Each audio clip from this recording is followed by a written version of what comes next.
Hi, I'm Scott Dunebeer from Act 4 Publishing. And I'm Kevin Gardner of 12 Gauge Comics. We're here to tell you about our Kickstarter campaign for Jason Pearson's Body Bags Artist Edition. As many of you know, Jason passed away in December of 2022. He was a dear friend of mine, and in my opinion, one of the most talented comic book creators to ever work in this industry. His work for Marvel and DC on books like X-Men, Deadpool, Spider-Man, Batman, Harley Quinn, and so many others was well regarded. But no matter what he did, it always came back around to body bags, his wildly controversial and wildly successful creator-owned series that debuted in 1996. And all these years later, we're still talking about it. Now let me hand it over to Scott, who is the Eisner Award-winning creator of the Artist Edition format. He'll tell you a little bit about that and why he wants to do this book. Jason Pearson was someone that I worked with over the years when I was the editor-in-chief at Wildstorm. He was a friend of mine. He remained a friend throughout his life. Incredibly talented guy. I wanted to do something that would solidify his legacy, and I thought the best way I could do that was to put together an artist edition. It takes original comic art and prints it in a format that is as close as possible to what the original art looks like. So you're talking about a book that is printed the same size. This book will be 12 by 17 inches, and it will be scanned in color so you can actually see all the little nuances that make original art unique. Everything as close as possible to the actual intent of the artist. And that's our tribute to Jason. On top of the Artist Edition hardcover, we have two other books we'll be offering in this campaign. Both are 64 pages in length. Both are 8-inch by 12-inch in size and perfect bound. Really nice presentation. The first is called Locked and Loaded, and it is a Jason Pearson sketchbook. It's a convention-style book that has all of his private commission artwork that most people have never seen. The other is called the Artist Edition Plus book, and we're doing that because Jason never sold a single page of his body bags work. That's from the sequential pages, but also the character designs, early concept art, all the way through the final pages he was working on before he passed away. If you back the book and you get the two ancillary books, you'll be receiving more than 300 images by Jason Pearson that have never been printed in this format. So this is an incredible opportunity. If you're a fan of Jason's, this is a great project. We've also got some add-ons as part of our campaign, like trading cards and print sets and some really great looking stuff. And also want to say, if you back Jason's campaign in 2015, we have a very special offer for you too. So please go check out our campaign page. Thank you so much for listening to the video, and thank you for your support. Body bags. How's it going? I am quickly doing a search on Frank Godwin. Let me see. Oh, I don't need to see Wikipedia. What? I don't need to see about donations. Wow, Frank Godwin. October 20th. Here we go. Let's do this all as a group. I'm just jumping in, guys. I'm not even saying hello. I'm just jumping in because Mr. Monkey Boy is calling me out. Frank Godwin. Here we go. It's an American illustrator, comic strip artist, notable for his strip Connie and his book illustrations in Treasure Island. What? How did this guy even get on your register, Mr. Monkey Boy 1969? Look at this. This is old school right here. Old school, good school. Look at that. Drew issues of Wonder Woman. Oh, okay. All right. So we're going to have to look up Frank Godwin Wonder Woman, maybe, is what I should write. Unless you're talking about the classics. Oh, okay. Oh, now we're talking. Here we go. Love this. Beautiful. Beautiful. Oh, I think I saw a post. Jimmy Palmiotti, legendary inker Jimmy Palmiotti from Marvel Comics. I follow him on X, And I think he might have an original. Oh, no. A CGC comic of a Frank Godwin illustration. This looks really familiar to me now. There we go. Look at that. We're learning on the fly here. Oh my goodness. All right, let me start proper. Thanks for the call out, Mr. Monkey Boy 1969. Where are you? How do you say monkey in French? Way to make me like stress out right before stream. I was all calm, ready to go. And Mr. Monkey Boy 1969 was calling me out that I needed to remember. That was one of the notes from my last stream. And I didn't even look that up. So busted. I was totally busted. But there we go. I rectified it by looking at it on stream. Let's not forget, though. Let's be fair. Comrade Sammy was first in chat. What's up, Comrade Sammy? She ninja'd in here like nobody's business. And it was good, Comrade Sammy. See, everybody's coming in now. Like, it doesn't have to be this awkward you and I in an empty room kind of moment. Like, everybody's coming in, filling in, on time for class. Not like the overachievers like you are, Comrade Sammy, but always great to see you. People showed up. We embraced the awkward. We did it just for a few minutes, but it was good, right? We got through it. We can do this. We can do the awkward. That's like, I think the illusion of awkward times is that if you do it enough, it won't be awkward anymore. But that goes against the core definition of what embracing the awkward meaning. Awkward is awkward. It's never going to not be awkward. You just got to be okay in your gut of feeling that awkwardness. Not that it will ever go away, because it won't. Spoiler alert. Mark's Music Obsession's in here, my man. Mark's Music Obsession. It's been a while, Mark. Good to see you. The last stream I did was a very, very late night stream. No bones about it. It was MOEBIUS, trying to push forward on the MOEBIUS, and we got through some great stuff actually that last stream, which was the bottom panel. I'll show that in a second. Super excited of how it turned out, and I'm glad I did that late night stream because we are going to finish this up today. Dun, dun, dun. We are going to finish up this page today. I am determined to do that, which many of you I've seen in the chat just here briefly, like people are like, oh, is there Wednesday comics? Because today is Wednesday, new comic book day. Unfortunately, with the way my schedule is today and all the kind of things that are chopping up my day, I don't know if I'm going to be able to make it to the comic book store. I had to like run through my list of pulls that are coming this week. I mean, this is a big deal for me to not go to the comic book store on a Wednesday.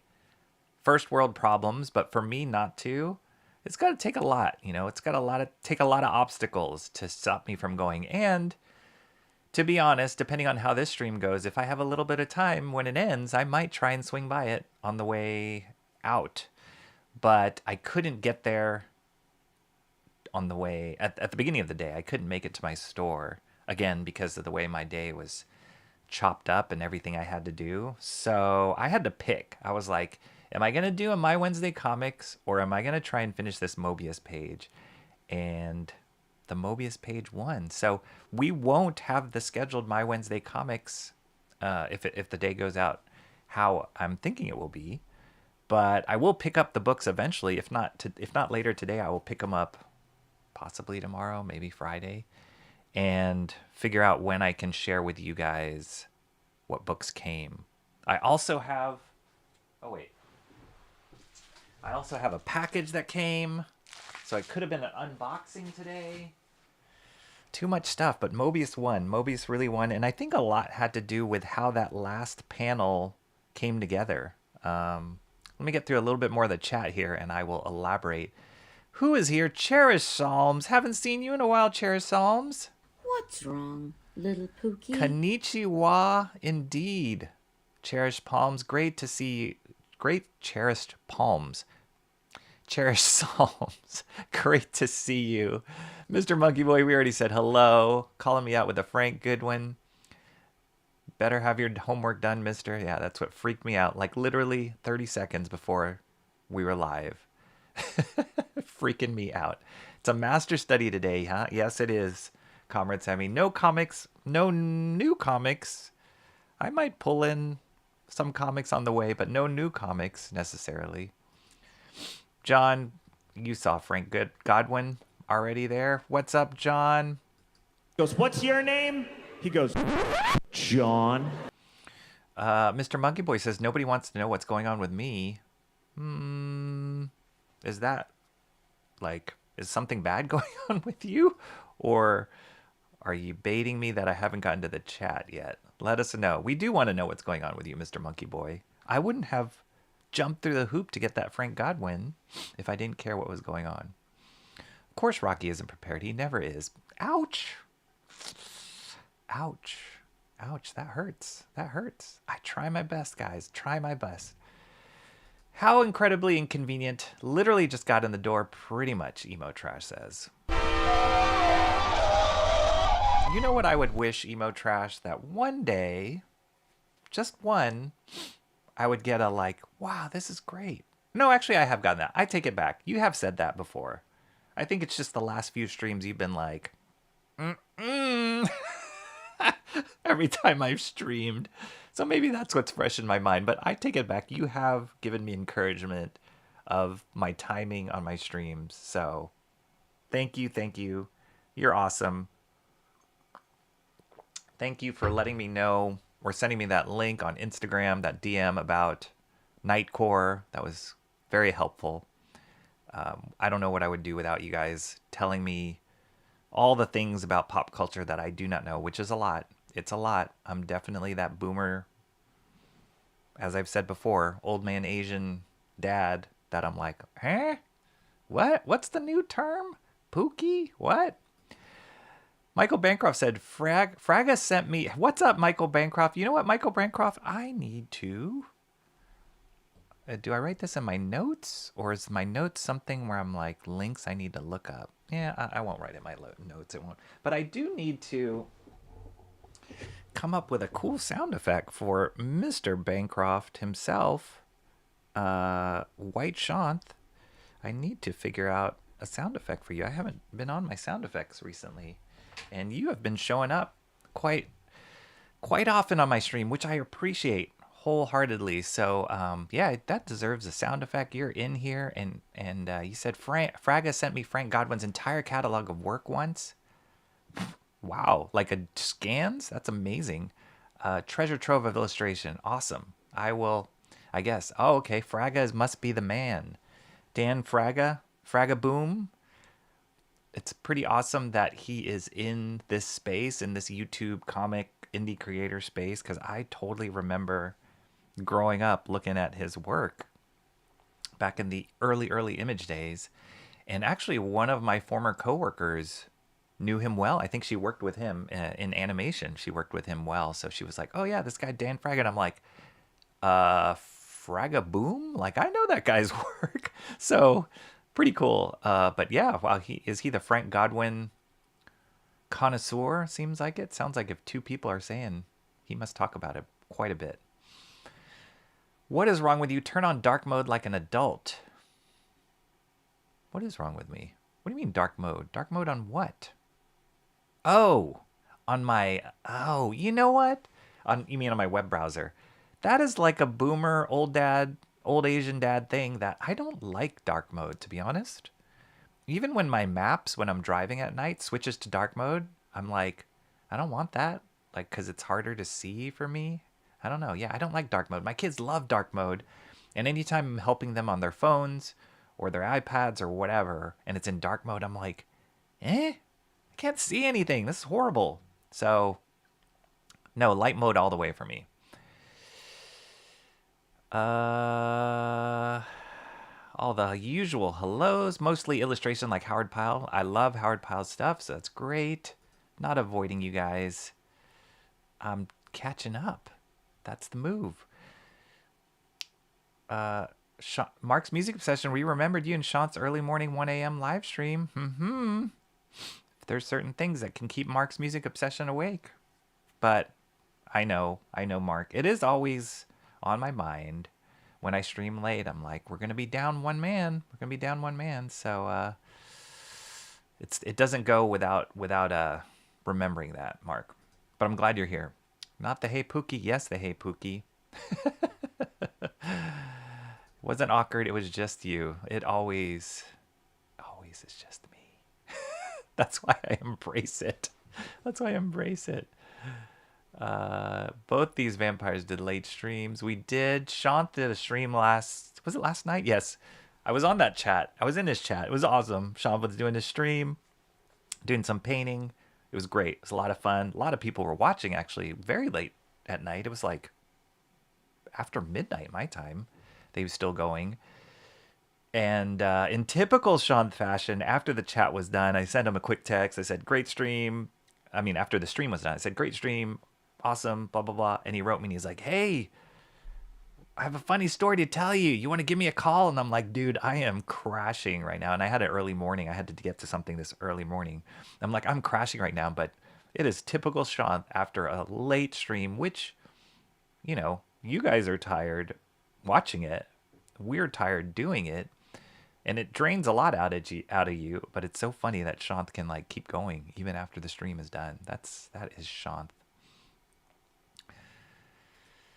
Cherish Psalms asking the deep question, what do you think about nudity art as a Christian? I mean, by nudity art, I mean drawing a nude model in class. Good thing you clarified that question, because I was about to go down a rabbit hole. I am okay with it. I mean, I went to art school. We had to draw nude models. It was fine. I mean, it's funny because the very first experience I had drawing a nude model, talk about embrace the awkward. You're just like, okay, this is happening. But you quickly start, and I mean this with all respect, you quickly start seeing the model as like an object, not as a person with like feelings or embarrassed or whatever. And you just start observing the form and you just go through it as if you're drawing a still life.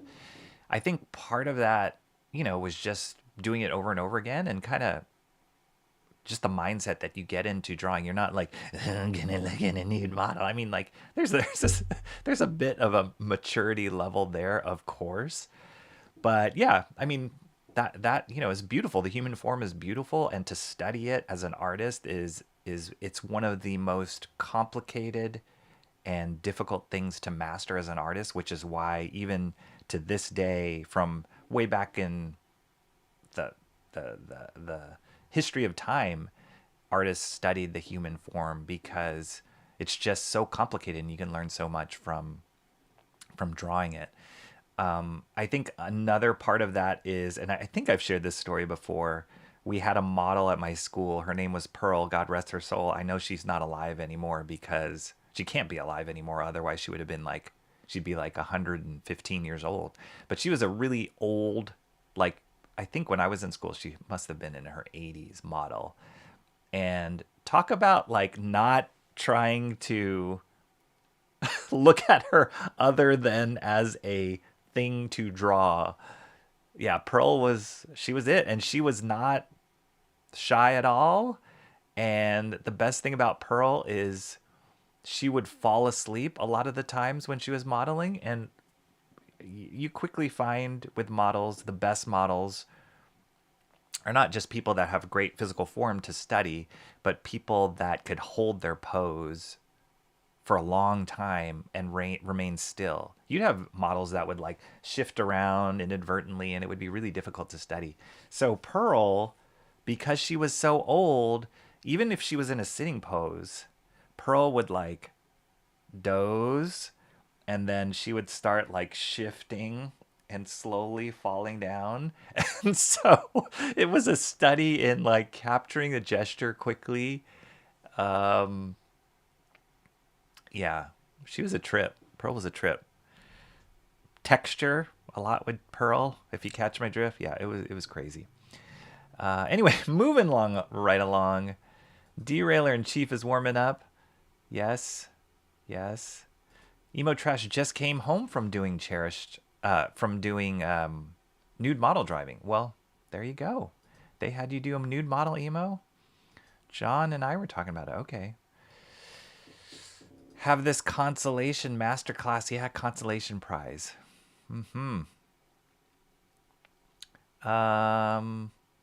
Blessed not to be put in that situation, emo. You know what? There's some schools that they just do clothes models, which is great too. Like, because you've got fabric, you've got costumes.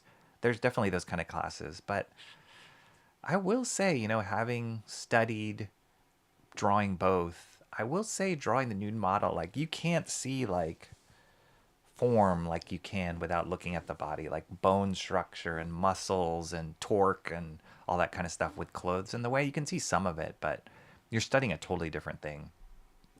If you feel uncomfortable about it, you can just draw from like old master drawings. Speaking of master studies, old master drawings of nude models like Michelangelo or Leonardo da Vinci, and you could start there.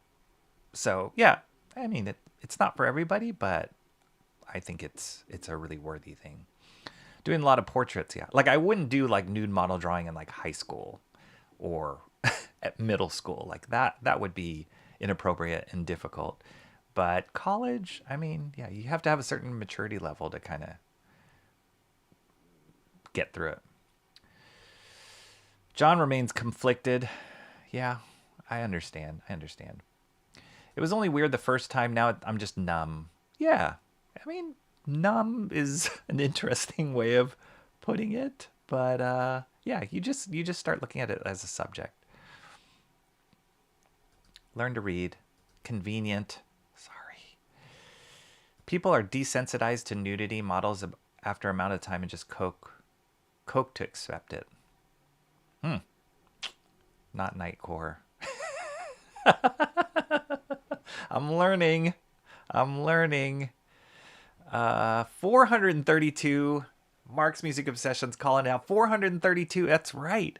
I was like, I think last stream I was at 419, 420. So it's moving along, guys. A lot has to do with all of you guys spreading the word. A lot has to do with just kind of building momentum and streaming a lot. And a lot has to do with popping into people's chats. Like I was in Shelby's stream this morning. He gave me a shout out. Was in Jason's stream the other night. He gave me a shout out. Shanth obviously gave me a shout out. So it all helps. It's really great. Michael Bancroft has given me a shout out. I appreciate it.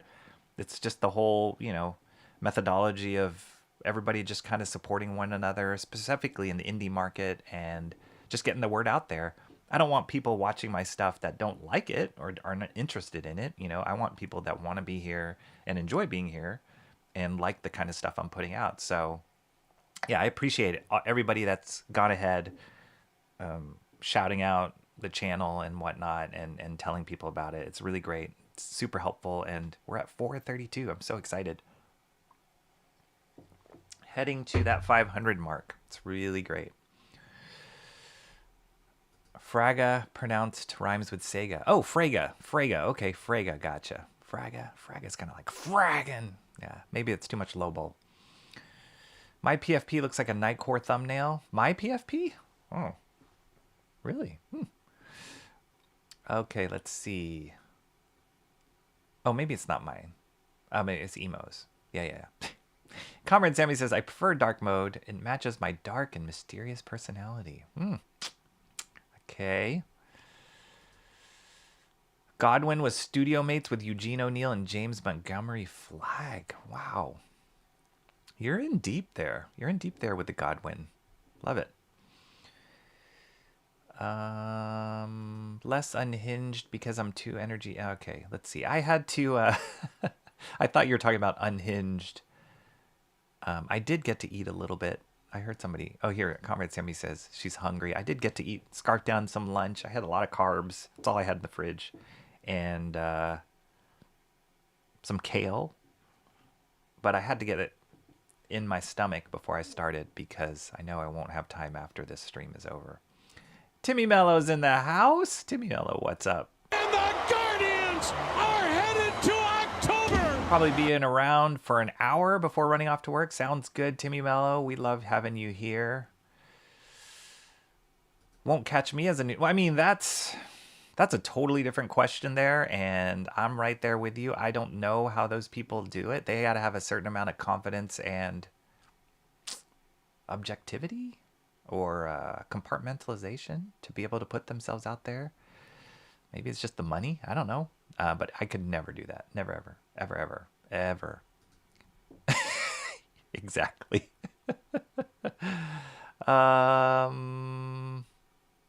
Okay, let's see. Yes, somehow it did, Timmy Mello. My contention is, while I see the benefit of nude model drawing, the artists need to remember each his image. There you go. I mean, it's absolutely true. I think there's two sides to it. I will say, John, I believe everybody is an image bearer of God. I'm 100% in alignment with you there. I respect my wife. I respect my daughter. I respect, other women and men for that reason of, this is God's creation, and, they're not objects to be looked at in that sense. And it shouldn't be so flippant of like, sexuality and nudity and all that kind of stuff where we do become desensitized to the beauty of it. However, I do feel like compared to other countries, other cultures, we are overly sensitized to it to the point of like, oh my gosh, like, and I think that makes it kind of creates conflict and controversy over stuff that wasn't meant to be that way, right? Like, I mean, not to get too like theological here, but like in Genesis, when the second that Adam and Eve, like as it's written in the Bible, the second that Adam and Eve like realized that they had sinned, they like covered up, and that was I think that was a spiritual covering up. I think that was an emotional covering up, and I think if it was a physical covering up, like with the fig leaves and all that, that just shows this like the shame behind it. And I think there is no shame behind it, especially if we are approaching and looking at the human form not with lustful eyes or in the wrong way, in the very human fleshy way, but we're looking at it like the beauty of it and the beauty of the form and the beauty of the creation. Then, I don't see problem with that. Am I desensitized? I hope not. I really hope not. And I got to check in other ways, but I think it's okay. In my opinion, it's okay for figure drawing and for that, because as I've done it myself, just the human body is incredible. It's an incredible thing. And there's so much of it that we think, so much that has been studied with anatomy and all that kind of stuff, but there's so much of a mystery to it still that is beautiful. It's a beautiful creation yeah. Okay. I'm going to close the chapter on that because I think I've talked too much about nude models. Nudity. If we all band together, maybe we can do a 24-hour stream for I don't know, guys. Don't get your hopes up. Ironically, Kill Witch Engaged had just released their first single for their upcoming album. It's fire. Kill Witch Engaged. Should I write that down? All right, let's do it. First note. Kill Witch Engaged. I have no idea what that's about, but sounds interesting enough that I will put that in my notes. Kill Witch Engaged. Is that a Nightcore thing, Timmy Mello? Am I making too many connections here where they shouldn't be? All right, let's see. Art and Times J. Ryan, what's up, man? It's actually a really good sculpt. How you been? Good seeing you in, was it Shelby's chat, I think? I see you all over the place. What's going on? Great to see you. All right, cool. Rocky is live. What's up, Diesel? What is up, my friend? Good time seeing you here. How you been? I'm so honored that you are here. I've seen Diesel many a times in Sean's chat, and this dude brings the fire. I love it. He brings the like positive, like chest bumping, like knucklehead yeah kind of energy. So it's great to see you here, Diesel. Thanks so much for coming in. What is up? Rocky, there's people who start OF just for the money. I doubt nude modeling is a whole lot different for some. Start OF. What is OF? Somebody tell me. Rocky, I recommend Diesel. Absolutely. All right, Diesel, get ready. Where are you? Let me see. So good seeing you. So, Diesel, here we go. Welcome to the Mod Squad, Diesel. So just to let you know, Diesel, as I've tried to get through, there's quite a bit of mods on my channel. We're kind of free-flowing with the Mod Squad here, but it's because we're building this channel. I appreciate everybody who shows up, and everybody who has been wrenched on my channel deserves it. They've just entertained me to no end and have shown up, and I'm so appreciative of their support. So John is actually a key cornerstone of recommendations for people getting wrenched on the channel. So when John says, hey, I think you should wrench this person, I'm pretty much going to follow what John says because he's awesome. And he was also the first person to show up in my chat the very first time I streamed. So anyway, you are in good company, Diesel. And the other, I guess you want to call it perk, what I try and do for my mods is I try and do a little fancy sound effect for them so that every time they appear, I can play it. I'm still behind on a few of you, but as you watch, if anybody knew that I haven't done the sound effect yet comes in, yeah, you'll hear me play their sound effect. And so now that you are a wrench, you're due up, man. I have Michael Bancroft I got to work on. A couple other people are still on the list too, but you are going to be on the list now, Diesel. So I will be excited to do that for you. Oop, we got a John nomination. Everyone stop. There we go. John. When John speaks, we listen.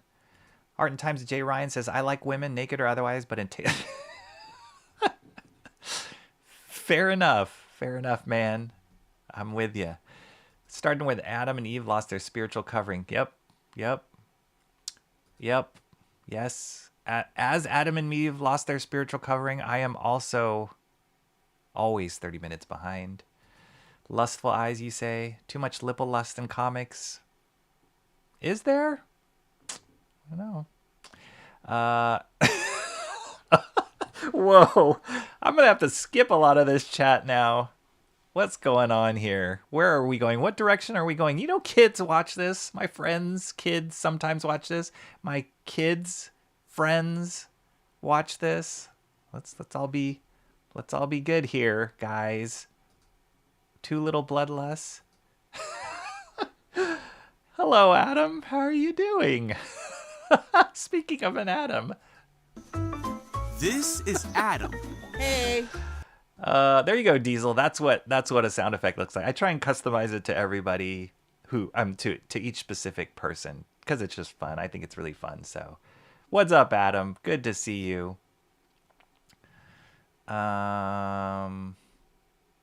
Let's see. Oh, Kill Switch Engage. Gotcha. What did I write? Oh, I wrote Kill Witch. Kill Witch. Which could also be a cool name. Kill Switch. Got it. Thank you for the correction. There we go. Diesel already. Diesel and Timmy Mello. Double, what do you call it? Tag teaming to correct me. That's what the chat's all about. I'm everywhere like the shadow of a shadow in a tree. What should Diesel sound effects be? A diesel engine sound? Maybe. That could be cool. Look at that. Look at that energy. I love that. I want that energy in my chat. I love it. Okay, gotcha. Kill Switch Engaged is related to Nightcore. It is Nightcore. Gotcha. There we go. It's the wrenching. No thank you. Rocky is a sweet summer child. I don't know what that means, but that's scary. Old fart. Thank you. Gosh, I love you guys. You guys are awesome. Keeping me in line. Only crows. Holy crow. Welcome to the Mod Squad, Diesel. Right on. A lot of experience as a moderator, so you're in good hands. There we go. There we go. Rocky's too pure. Oh my gosh. John is my buddy. Mr. Monkey Boy, you're awesome. I will tolerate the Monkey Boy. I was saying this on another chat, you have been pushing that Steranko, and I am I am very close to being convinced on that page, so hang on to your bootstraps. It might happen. Let's see. Welcome to another Cool Kids Club. That's right, you're in all the Cool Kids Club. Yeah. Hey, man, we got 2 eyes, right? There is Ask My Chat. Browncroft is a bad influence. Kids are graduated, Rocky. Not all the way. Not all the way.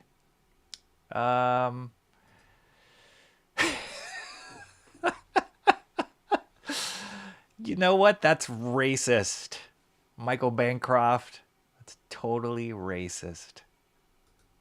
There we go.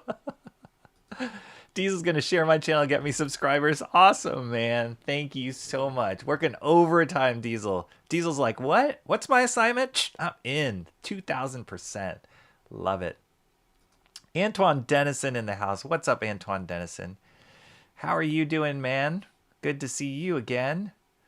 I'm still choosing a cover for a master study would cool. No, I agree with you, Mark's Music Obsession. I've been saving some images that are covers or splash, like 1-page things, and I think that's coming up soon as well. So I take all the suggestions, everyone. I really do. Whether or not I can fit them in or not is another question, but I definitely take all the suggestions and I think about them. It's not just like I'm not just pandering to what you guys are saying for the sake of saying yes. I'm really thinking about it. So awesome suggestions.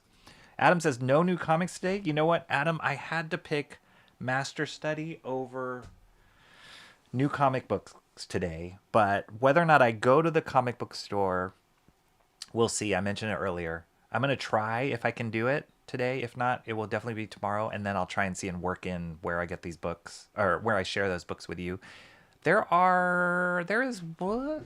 I wrote down my list of books, at least. I could share those with you guys. There's supposedly Batman and Robin Year 1, Number 2 is coming out, and a Noir edition, I think, is coming out today, which I'm excited about. I read the first Batman and Robin Year 1, and it was good. It didn't get me super jazzed about... the story didn't make me go, oh my gosh, what's going to happen? It was like laying good foundation. It was actually relatively tame, to be honest. But, I'll definitely pick up issue 2. I'm excited to see the Noir edition, which is a black and white edition of Chris Samney's work. I'm always a fan of Chris Samney's work, so very excited about that.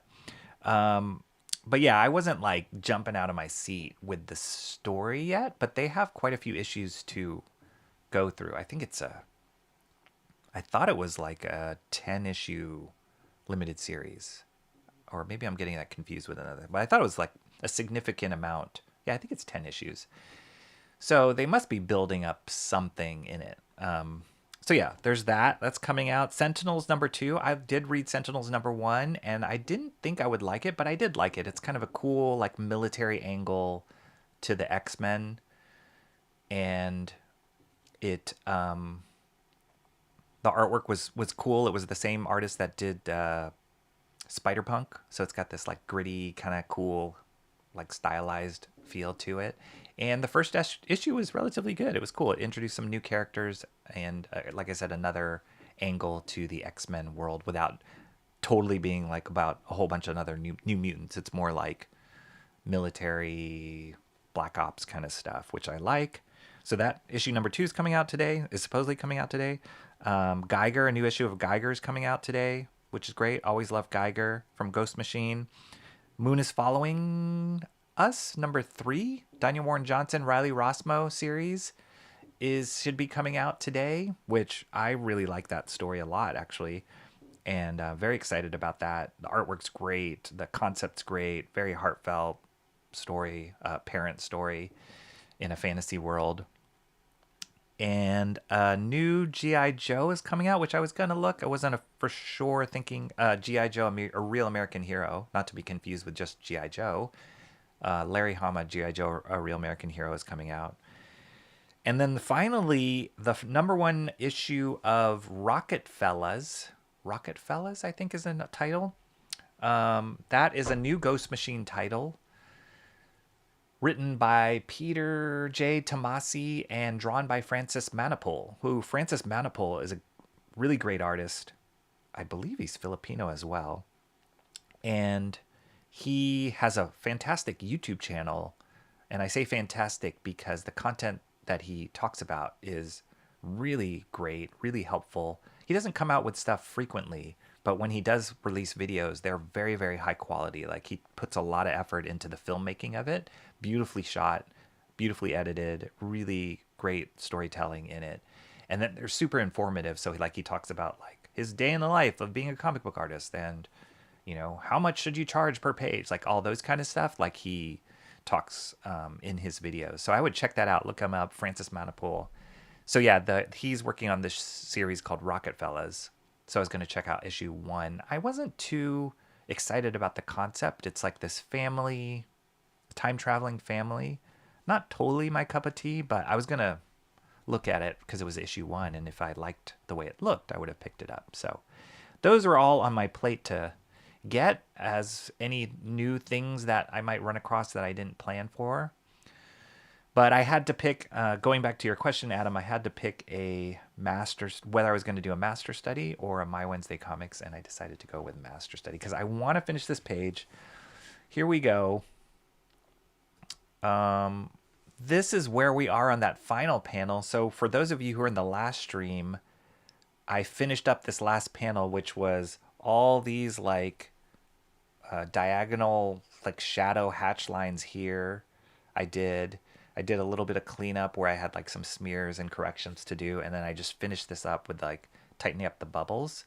And I also drew the panel borders, which for me, whenever I'm finishing up inked page, drawing in the final borders it's like tying a bow on a present. It really pulls the page together. It just feels so nice. And then I went in and whited out stuff that extended past the frame, just to clean it up some. And then I drew the word balloons, the empty word balloons. So I did that for all of the panels, which is awesome. Look at those 2 panels together. That middle panel and that bottom panel just turned out so cool. So all I have left now, and what I want to finish today, is all of these buildings, these perspective buildings, which will probably kill me. But yeah, I just wanted to get it done. Let's get this page finished, call it a day, and admire the finished product. Think about what I learned as I was working on it, and then start the next one, whether that's Steranko or whatever. Let's see. All right. Rocky, before you commit to Steranko, let's put it to a vote. Yes, I could. I will. Somehow. Yes. Yeah. I'll just make all 3 of that page one. You can vote on A, B, and C, and it's the same page. It's a great page that Mr. Monkey Boy 19. And I think there's so much storytelling and going in there that I would love to kind of dissect that more. So that's why I'm very, very convinced of trying to do that page, but not decided yet, guys. I will figure out a way to involve the vote for sure. I said I take all the suggestions. I don't say I do all the suggestions, Adam. That would be hard. Could go to the late night comic shop. I could, but that's about an hour away from I am. And it's late night on Tuesday nights because for the new comic books that come out on Wednesday. I ordered Something is Killing the Children 0, which I'm excited about. Is there a 0? Whoa, I didn't even know that. And the TMNT Naruto crossover. I'm not a Naruto fan because I never watched the series. Surprise, surprise. I had so many friends telling me, you got to watch Naruto. And I never committed to sitting down to watch Naruto because I was always daunted by just the amount of how many episodes there are to get through. I've heard it's incredible. I know, but I don't have any affinity to Naruto yet. And so the TMNT Naruto crossover was like, okay, guys.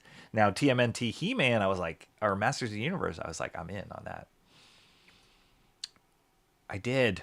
Sorry. I am live. Cranberry Langers, what up, man?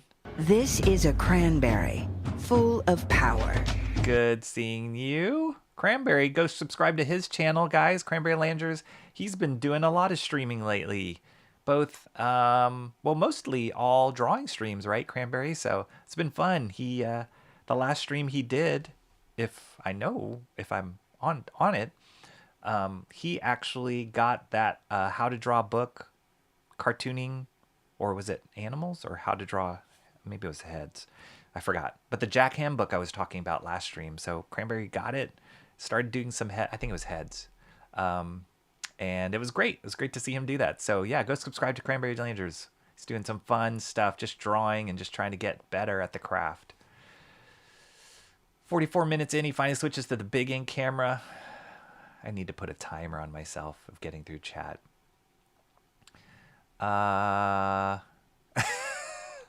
Gothix has an excuse because she has like a bajillion subscribers. And so she's got a lot of people in the chat. My excuse is I read every single one. I don't know. I'm slow to talk. I talk too much. That's not really an excuse. But sorry. Sorry, guys. Lurking. Buildings. Good. Bancroft. Buildings. Good. I've seen Bancroft draw his fair share of buildings and perspectives. So this is just like easy peasy for him. Here we go with the fun stuff. The buildings. Oh, I thought I had one of those, but I don't. I don't have one of those sound effects. At least not in this. I gotta find it and put it back in. I do have like a sound effect somewhere. Perspective hell. Yes. Navigate it like I couldn't. That guy was a like photographic memory genius. Naruto looks boring and gross. Oh, Cranberry. Don't knock it until you've tried it. There's like a million Narutos too, right? There's like a Naruto, a Baruto. I don't know. It's so confusing, but it's supposedly very, very good. Cranberry drew heads and figures and lots of noses. I was excited for the crossover, but then April O'Neil was still used as a diversity football, which made me change my mind. Are you talking about the comic? Or are you talking about the comic, Timmy Mello? Because I thought she was like cartoon April O'Neil in that. She didn't have a big part, but I thought she was just cartoon April O'Neil. Diesel just subscribed to your channel, Cranberry. Check it out. There we go. Everybody chipping in. Everybody sharing and supporting one another. Let's talk the Eiffel Tower. Talk to Bancroft about that.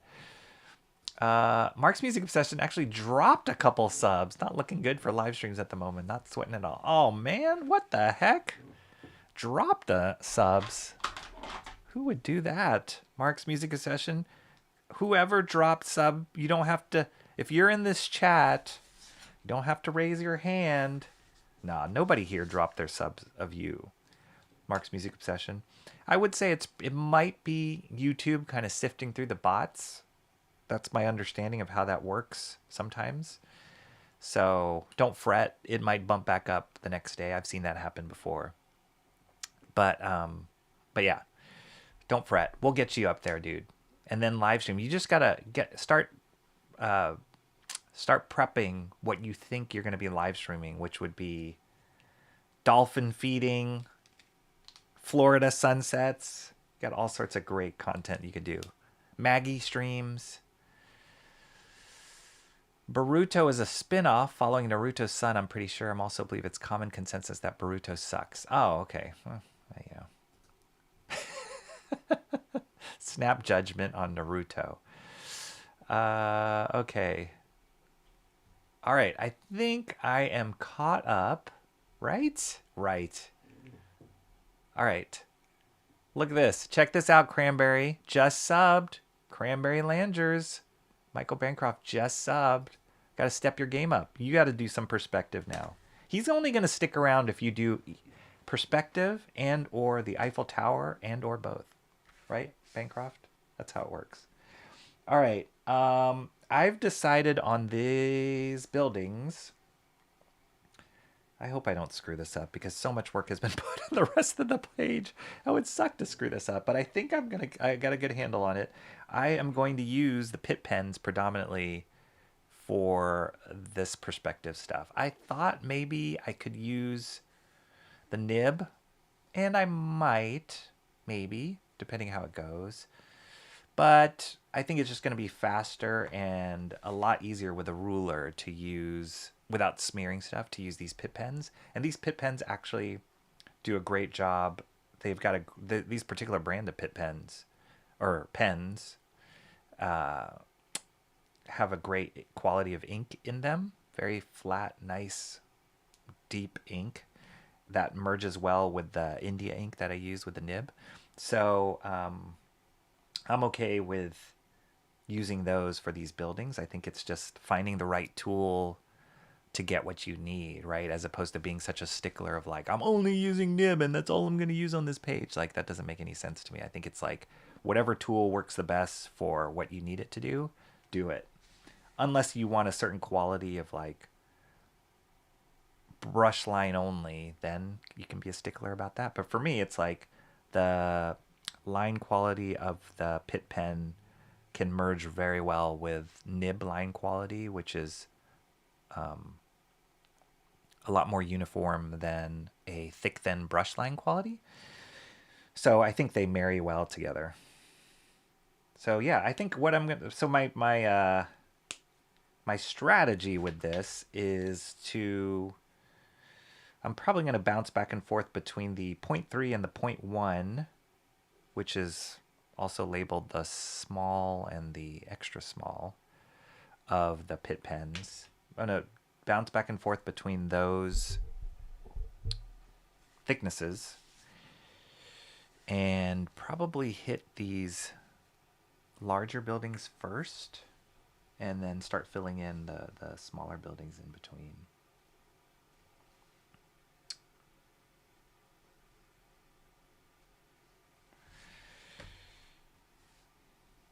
But yeah, there's some of these buildings, I was thinking about it because some of these buildings have, like, they're drawn in perfect perspective or accurate perspective the way Moebius did it. But I did notice that there is also like a hand-drawn line quality to it. So my feeling is like he probably figured out the perspective and then when he was inking it, freehanded a lot of that. So I might, instead of just using a ruler all the time, I might do the same thing and freehand a few spots here and there.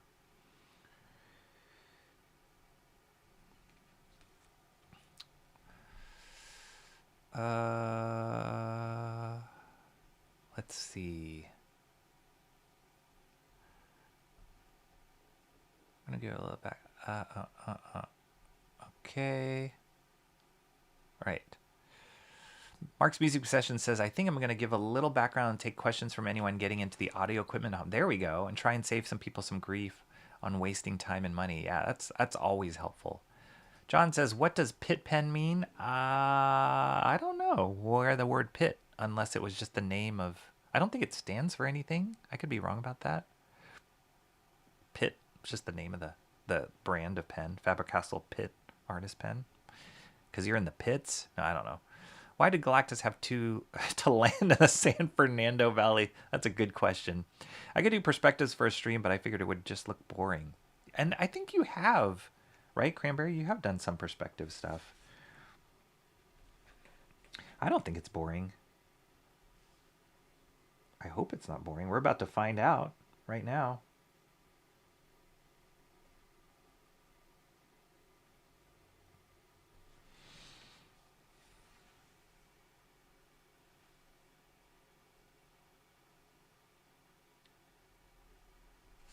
Need a little bit more light here. I should put a little bit of the music too. I always say that and I forget it. You did kind of do a perspective for one stream. Yeah, you did. I do 2-hour flatting streams. There you go. It's all about the process, guys. Like, and if people aren't interested, you know, we can't force them to be interested in it, but it is all about the process. This is the unglamorous life of drawing a comic book page.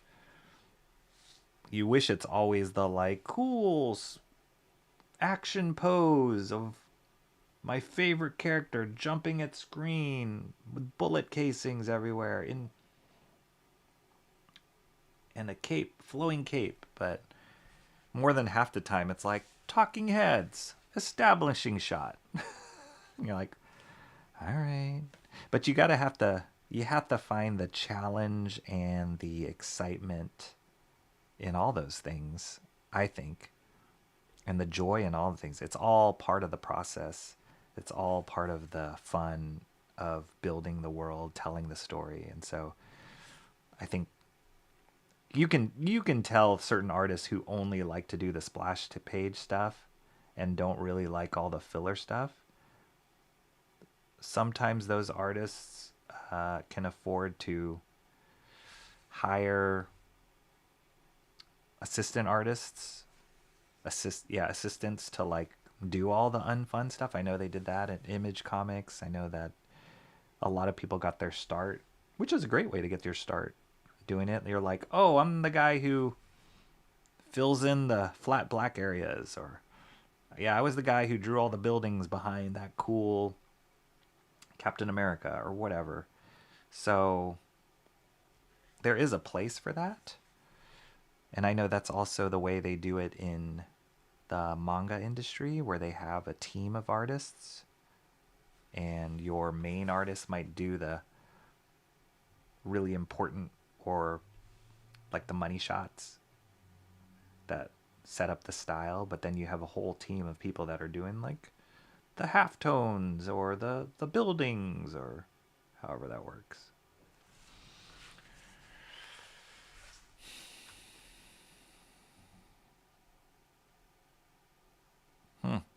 Faber-Castell Pitt, that's right. True story, Brad Pitt founded the company. That would be amazing. I would buy that. I would buy a pen. I would buy an art pen started by a company that Brad Pitt founded, just because. And he had the audacity to call it the Pitt pen. All right.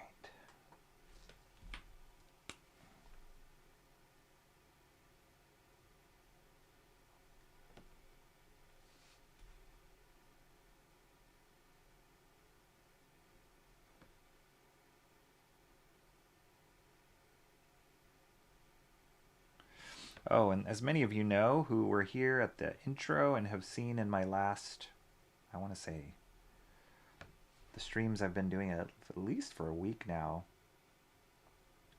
I've been promoting, kind of heavily promoting that Body Bags Jason Pearson Artist Edition book. I believe they are closing out that campaign, I want to say tomorrow.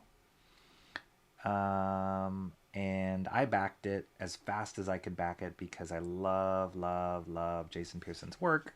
Specifically, Body Bags is incredible.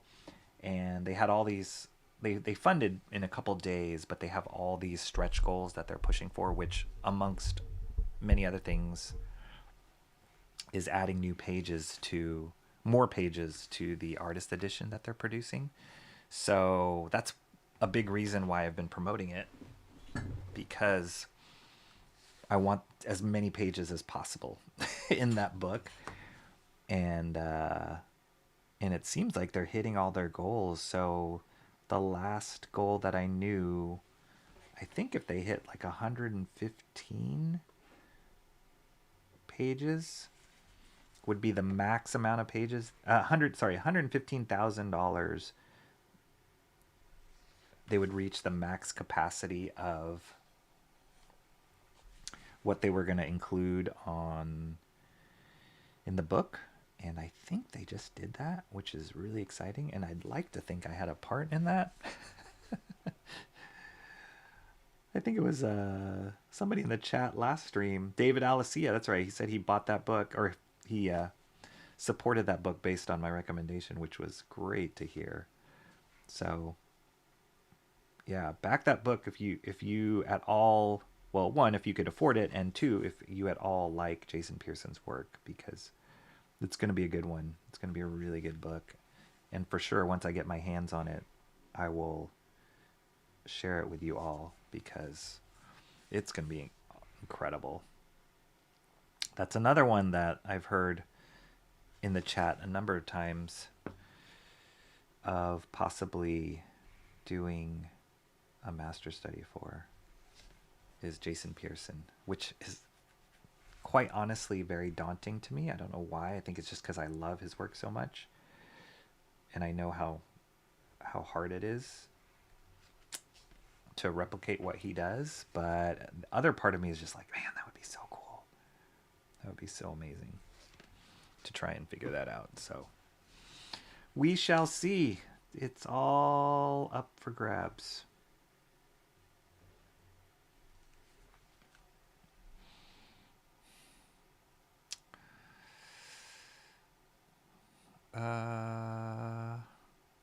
Mark's Music Obsession says he loves Bancroft's art share streams. Always something amazing. It's great. There is so much good art out there. And I'm always excited when people share with me, or I hear about stuff that inspires them. That was a huge basis of Shant and I's friendship, of just kind of sharing stuff in the world of comics that we loved and inspiring one another with the things we shared. So yeah, I love it when people have streams like that of like, check out this guy. Have you ever heard of this guy? Ooh, you should see this.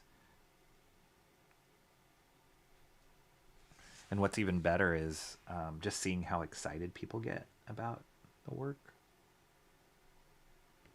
or why they're so excited about it.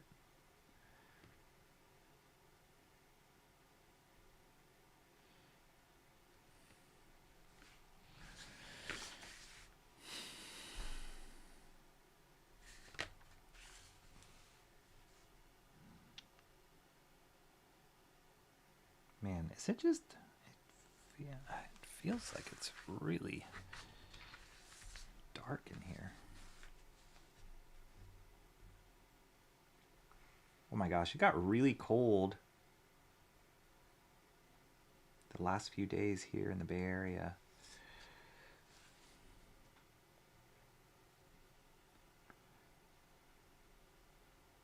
And granted, I know that's relative, because some areas where a lot of you guys live, it's like like super cold, way colder than it will ever be here, but got colder than we're used to. And it's kind of rainy today too.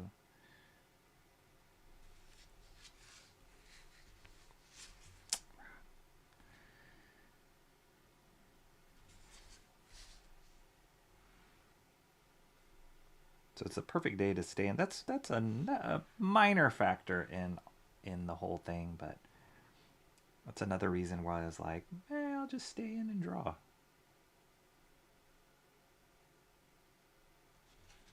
I don't need to go out in the cold weather.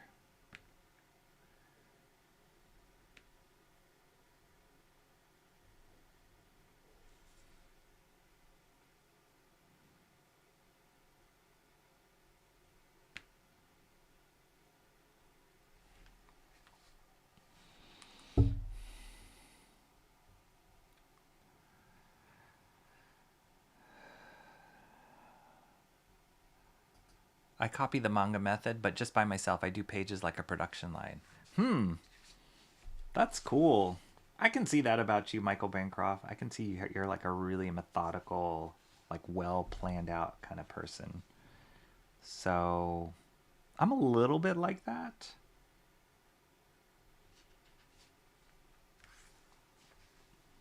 But I do also have in me, I'm just like, I don't know, I'm just going to work on this. Yeah. I kind of jump around.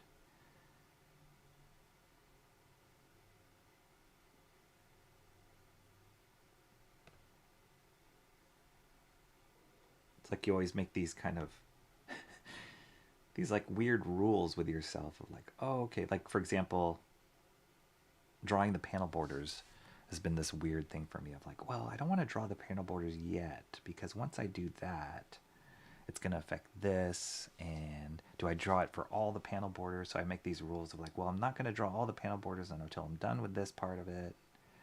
It's weird. You make all these bets with yourself or these unspoken rules. It's the method to the madness. And there is a lot of madness.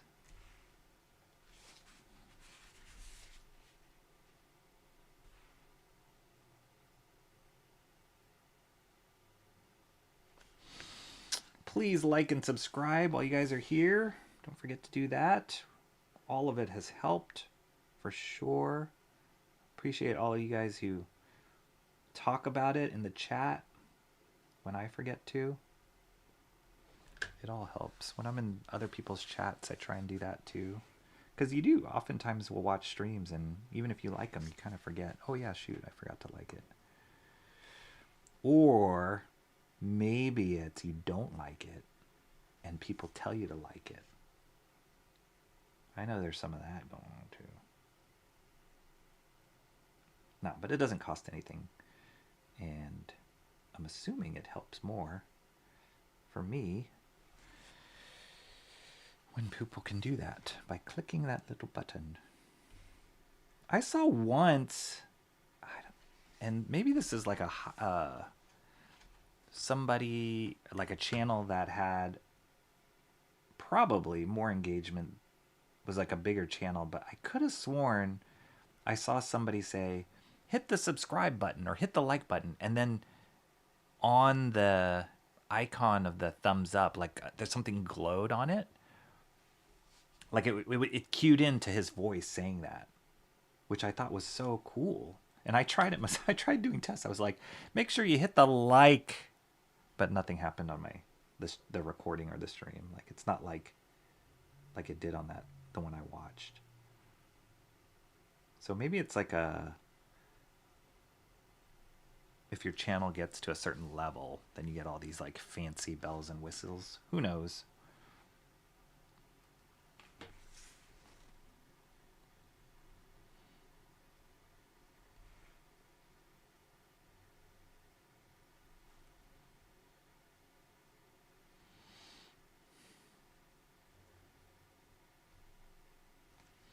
Oh yeah, and another thing I forgot, well not forgot, but that I am planning on doing is going through that Savage Dragon Vault Edition. Man, that's fun. That's so fun to look at. It has been so fun to look at. So I got to do that on stream.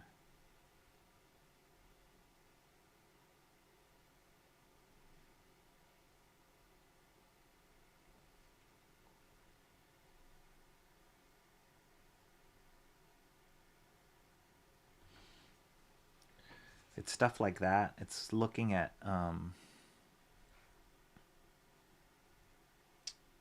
when I see art like that or books like that that make me want to draw, like after I see it make me want to draw, then I know it's successful. It's like, oh, I just want to sit down and draw and get a page like Eric Larson did.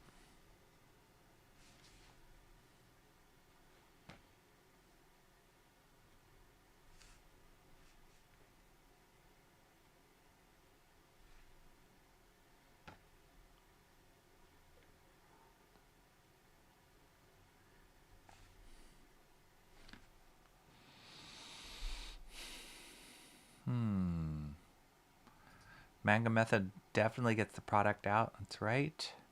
I draw all the faces, then all the hands, the backgrounds, the hair. Really speeds up the process. That's cool. Yeah, I can see that. Like if you're if you are in the mode of just drawing faces or buildings or hair or whatever, I can see that, like why like start and stop and go into like switch it up to go from oh, I'm drawing faces, like something really organic in expression, to buildings. Like I can see how that can be like not be great for the flow, the workflow. So that's a great idea.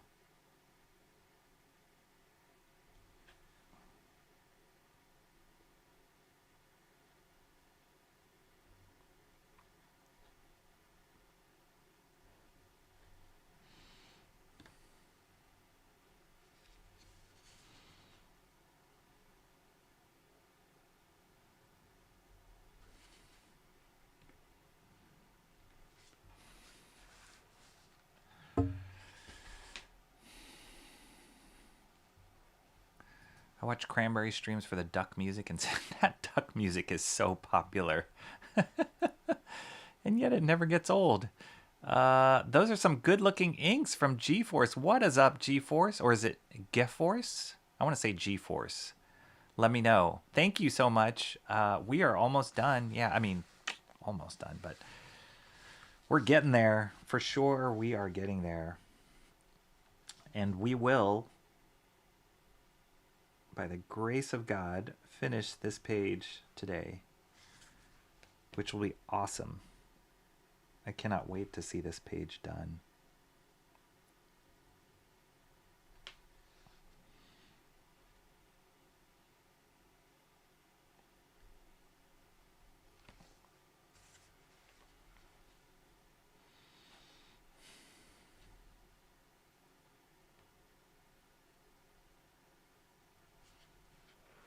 Whoop.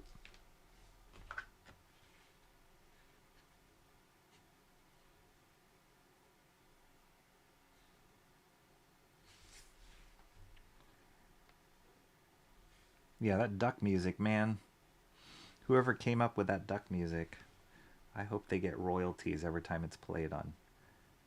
I think it's a built into StreamYard, if I'm not mistaken. But I have heard that, not just on comic streams, I've heard that music playing on so many different streams. It's pretty hilarious.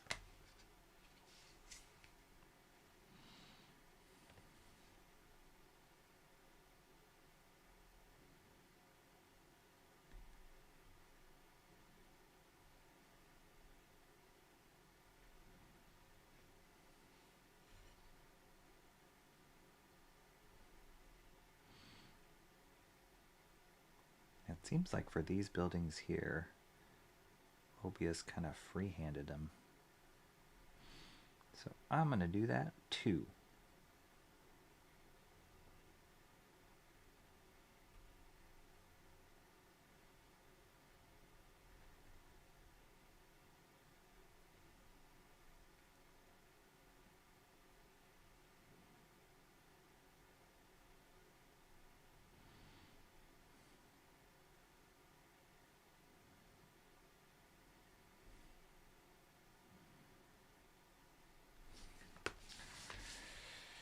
Doot.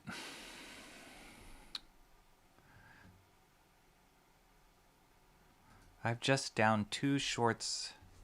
I've just down two shorts on good comics I recently read. They're doing well. People want positive comics content. Oh, you've created two YouTube shorts on good comics I've recently. Awesome. Yeah, I've been trying to do that more too. I call them my 15-second comics, which is like an offshoot of my Wednesday comics. Yeah, and those are just the YouTube shorts. I do like quick reviews of the comics, and I flip through the pages or show the pages, and those always get higher amounts of traffic, and a lot of times it converts into like a few subscribers here and there. So it takes me low effort to produce those. I just have to sit down and do it. But the actual execution of it doesn't take that much time, and so it's worth it. The like ROI, as they call it, or return on investment, is very high on those. So I got to do more of those. It would be nice if I could do like one a day at the very least. I definitely have enough comics that I read to do it. The hardest The hardest part about those YouTube shorts is speaking fast enough so that I can summarize the comic in 15 seconds. That's the hardest part. I always wonder what my family thinks too, because when they hear me in my office recording it, I'm just like,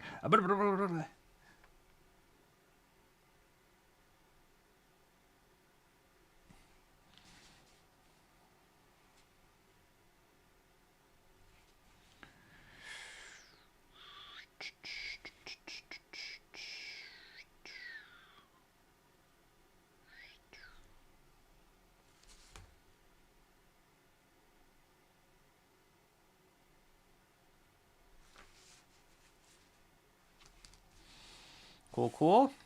Starting to build the buildings. That's not funny. Like and subscribe, Comrade Sammy says, thank you. It's me, Rocky. I personally spite watching your streams. Never a like from me, definitely. Well, you do. You go to a lot of effort to not like my streams, emo trash. I'll take it. The day you like my streams, man, that'll be... I wouldn't even know what to do with myself. Subscribe glows when you say it. Does it? For my stream? So if I say, hey, don't forget to subscribe to my stream, did that just glow? I'm not even watching it. That's amazing if it did it. That's exactly it. Not only does the flow speed up, but I think I start drawing better as I go. Cool. Page is looking great. Thank you.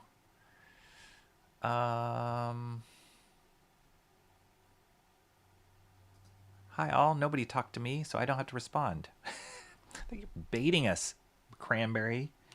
Everybody ignore Cranberry Landers. He's lurking. He doesn't want to respond. Don't talk to him. Mr. Monkey Boy prefers the duck dance. Too bad the fat rap music is out of the question right now. It's not. I'm sorry. It definitely fell off my radar a little bit, Comrade Sammy. I did like fat rap music. I think it was like having to post in the description that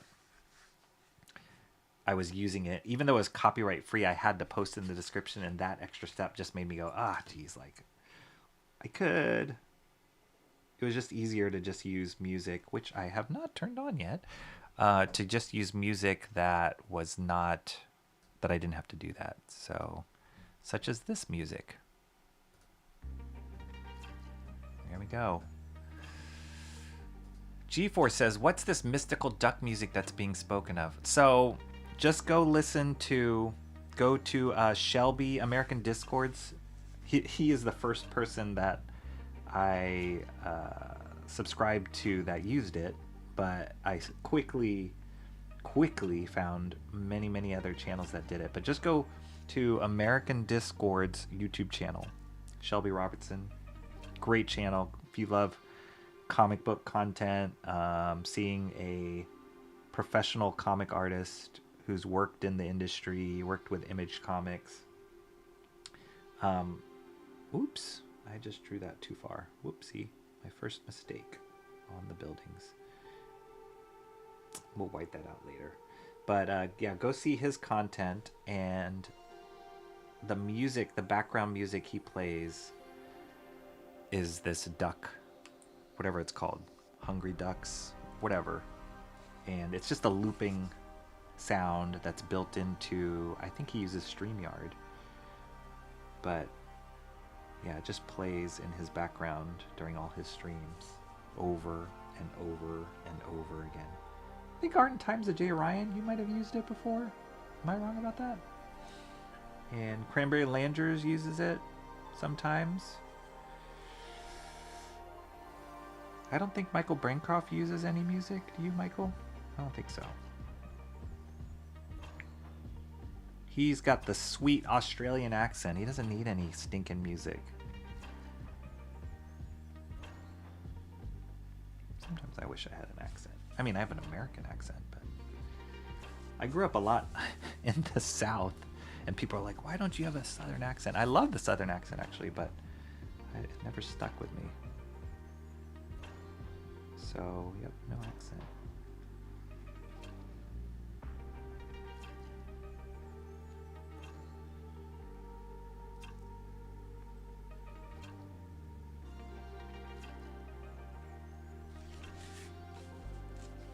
So for those of you who are just joining, these blue lines came from, I guess I should pull it down,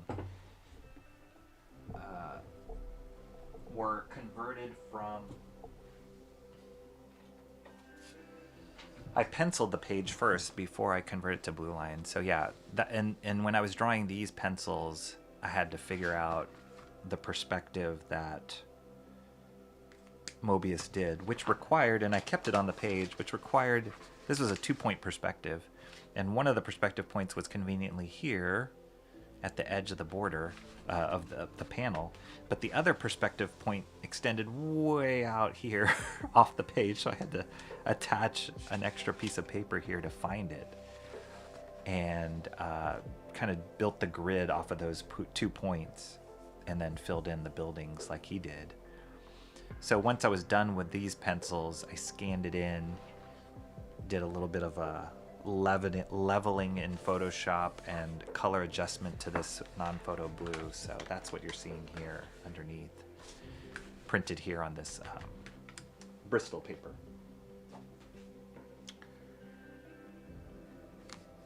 But yeah, it's great to have that here as a guide. I don't have to work out the perspective anymore since it was already penciled, but I still kind of keep it in mind and make sure things are lining up, because just a tiny flick of the wrist could screw up the perspective.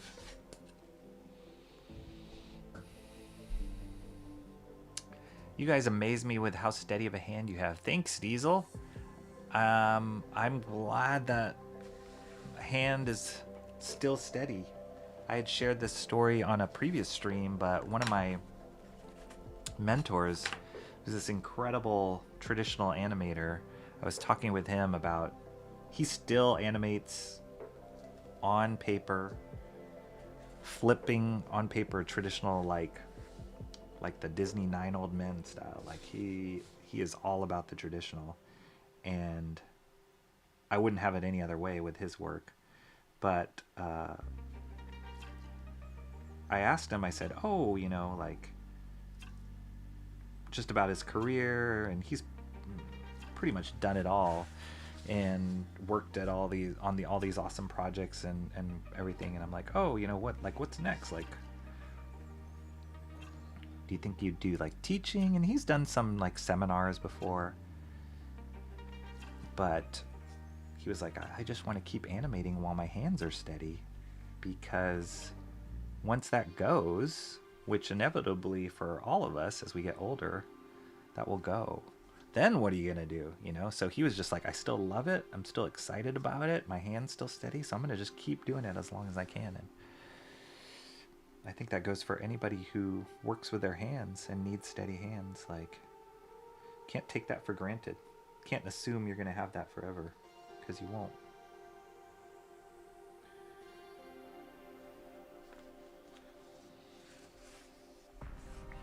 A good friend of mine, like a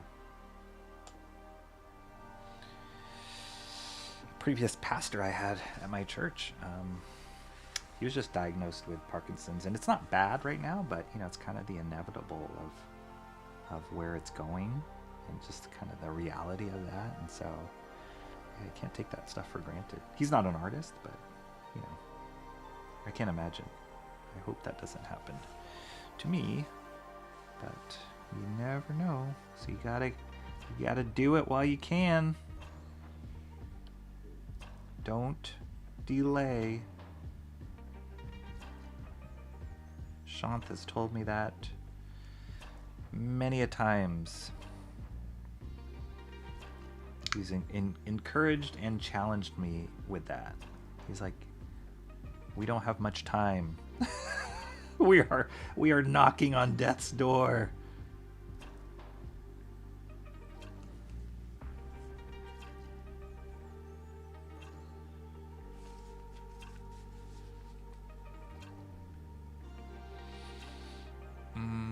Mr. Monkey Boy says, who's Cran? You've got to pick it up a touch when recording a short. Yes, I know. And they don't even give you, I wish they gave you tools in YouTube Shorts and YouTube Studio to like speed up your dialogue. I don't think they do that, or at least I haven't found it. So I'm just like, And I'm constantly re-recording because I can't speak fast enough or editing what I write.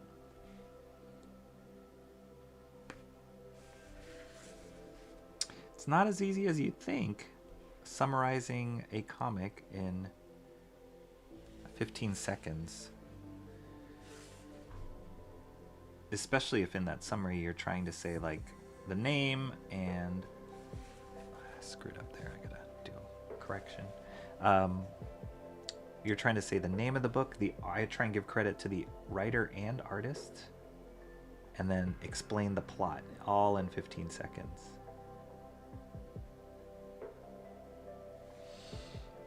And I find I'm usually like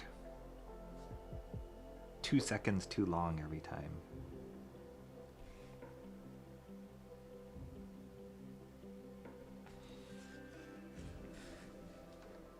It's almost like when you write, when you post on like X, it's like you realize like, if you have the word limit, you don't have like the pro account or whatever, and you use the word limit, then it's like, how can I consolidate what I'm trying to say in 120 characters?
Fat Rat music is awesome. Rocky just can't play his music on streams at the moment. Yep. Looking fantastic, Rocky Mobisteris. What's up, KSS? Happy birthday to you. Good to see you. Here's Shelby Robertson's channel. Awesome. It was great seeing you earlier today. Feeding the ducks. That's what it's called. Thank you so much.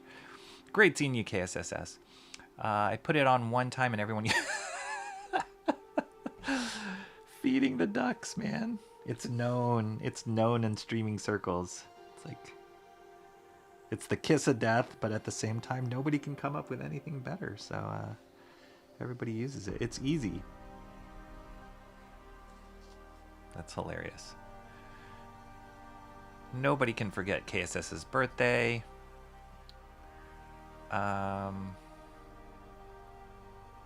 Mark's Music Session says, I love the pencil pages. Yeah, me too. It's that red and blue, right, Mark? What does leveling in PS in Photoshop mean? It's so you're basically kind of adjusting the lights and darks, like how much contrast are in the lines. And so, yeah, they have all these different sliders you can adjust. Like, it's literally the filter, or the function is called adjust levels. But there's all these kind of tricks you can do just to make sure you're getting the cleanest line, readability on the line. And as you can imagine, whenever you're penciling a page, there's different darknesses on a specific line depending on how hard you pressed and how many times you drew over it and the shading and blah, blah, blah. So there's all variances of gray. Black, white, and gray. There's a whole range of that, and then leveling just helps you kind of clean that up so that ultimately the scan reads better or that it prints out better.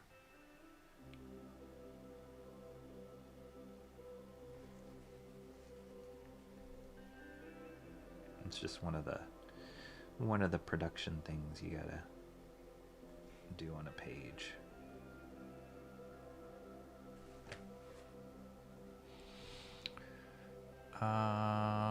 Yeah, manipulating the contrast, that's right.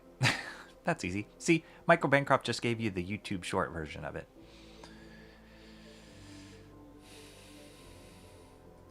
People often are impressed with my hand steadiness while performing heart surgery. It's all in the whiskey.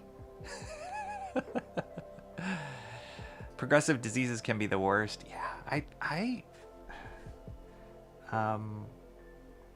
I'm in the stage of life where a lot of my friends, parents, and parental figures, that generation, the generation ahead of us, they're all getting like sunset season in life, like they're kind of on their last lap, if you will. And it's tough to witness when you see people that were so full of life before and their bodies are starting to slow down a little bit or break down a little bit. It's tough. And I can't imagine how it would be for people that, specifically artists or musicians or people that rely on their physical bodies for their livelihood, not only just their livelihood, but also their creativity. Yeah, that's tough. It's a tough road to walk. To see that slowly dissipate over time.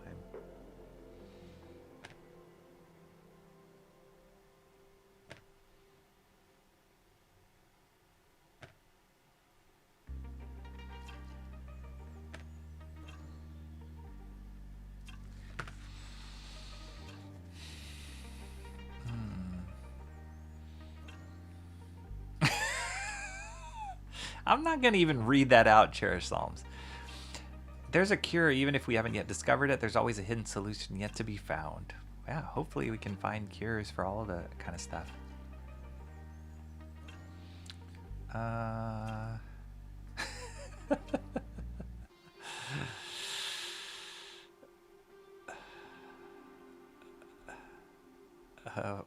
I've seen people get wrecked from that. From halitosis? Is that what you're talking about? I don't even... I feel a trap. I'm not going to go there.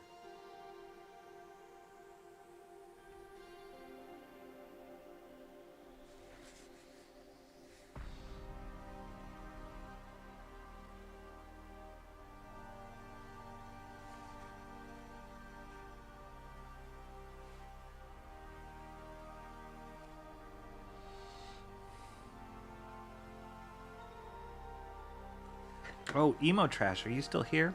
So, what I was saying in one of the chats, what was it? Was it Sean's chat? You're talking about listening to Hamilton, the soundtrack to Hamilton, waking you up or whatever. And I had mentioned in the chat about the Warriors concept album. And then it got sidetracked because John was like, you mean the new Warriors? And he sent me the link. The link of oh gosh, I forgot. Cecil saying, like, going through this whole thing about the new Warriors. Anyway, which was hilarious. But the Warriors is a concept. So Hamilton. Some of you guys in the chat know that I like my musicals. I'm a musical junkie. And the writer, creator of Hamilton, the musical, the hit musical, is a guy by the name of Lin-Manuel Miranda, who he pretty much has written music for every single catchy thing you can imagine. So the newest project that he's working on is a concept album, which I'm assuming is eventually going to turn into a Broadway musical, like an actual stage musical, of the movie The Warriors, which I just borrowed from the library, The Warriors. And this was a movie that came out, I want to say, in the 80s. Oh my gosh, this type is so tiny, I can't even read it. Sorry, the 70s. 1979, it looks like. And it's a story about the gangs. It's not a musical. It's a story about the gangs in New York, like rival gangs, and they all kind of have their own personality. My understanding of the story. I haven't watched that movie yet, but it's a cult movie that a lot of people talk about and reference. And so yeah, Lin-Manuel Miranda teamed up with this other writer, and they produced a whole album of songs telling this story. It's a very, very good album. It's what you can expect from Lin-Manuel Miranda, kind of hip-hop flavor, urban flavor to it. It's great. He's got a lot of great artists, a lot of great actors and singers on the album. One of which is the great Lauryn Hill, one of my favorite hip hop artists. She does a song on there. So yeah, you should check that out. You can listen to it on, I think you can listen to it on YouTube Music, and I have Apple Music, so I listen to it that. But it's great. It's a great album. So that's what I was saying. If you're listening to Hamilton, you should check out that album. It's really fun. Sounds like it's going to be a hit once they turn that into a stage show.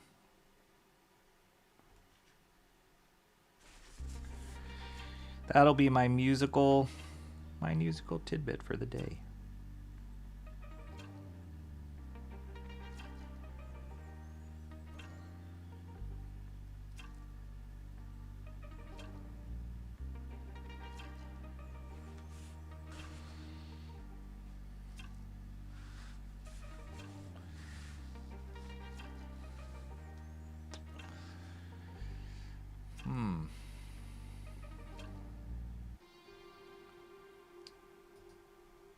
That's right, KSSS. Warriors, come out and play. They've got it. They've got it in that album. It's awesome. It's really good. Yeah, I just borrowed that because... Oh, man, I just screwed that up. I just borrowed that because I haven't seen the movie. I've seen, like, clips from the movie, but I haven't seen the movie.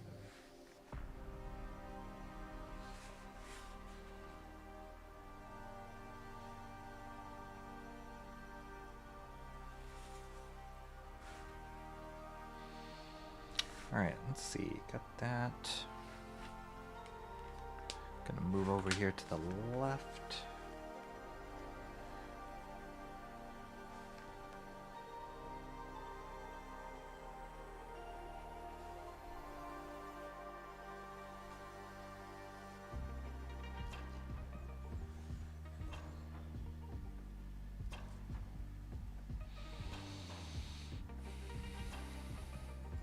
I've seen that movie many times since it first came out. Yes, I remember it back. If they're making that into a musical, it sounds like it might have a similar vibe to another movie. Crap, what is it called? Something the Opera. Mark's music session remembers the Warriors when it was new. Phantom of the... No, it can't be Phantom. Oh, Repo, the Genetic Opera. I've heard about that. That's a cult classic, too. I have not seen it, but I've been recommended to watch that as well.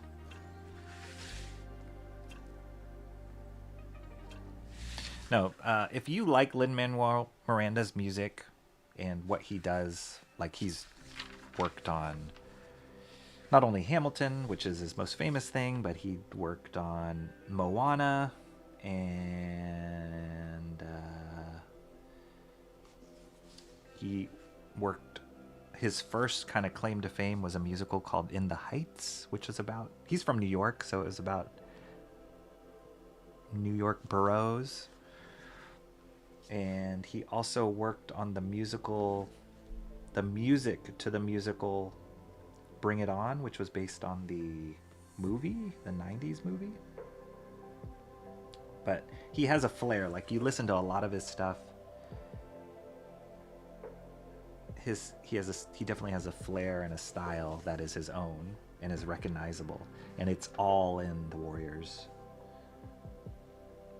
Like, you can totally tell that he worked on it, but it's great. I hope they turn it into a stage thing, because you can see how it could be really fun, really stylized.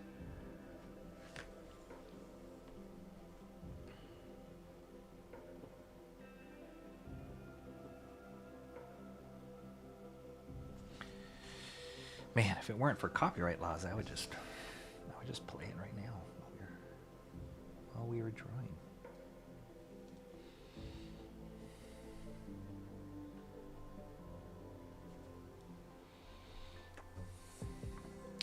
All right, guys, I'll catch you later. Work calls. See you later, Timmy Mello. What's my stance on the movie Streets of Fire? I've never seen it. Never seen it. I don't have a stance. Sounds cool. I was awake because I was listening to nonstop last night. Yeah, that's not music to go to bed. Lin-Manuel is all right, Emo Trash says. You can always tell when Lin-Manuel Miranda has a hand in something. Yeah, it's very clearly him. He has a very, very strong voice. He also did the music of... what was it called? Shoot. They did a movie about the writer, creator of the musical Rent, Jonathan Larson. And Lin-Manuel Miranda did let's see, the music for that. Tick Tick Boom. I think that's what it's called.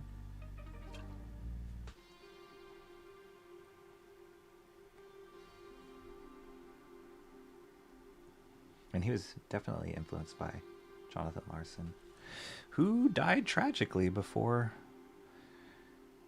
Rent became the huge hit that it was about to. Like right before it was going to become the huge hit it was. He died. Never got to see the success of that, of his work. Which goes back to my point. We don't know how long we have.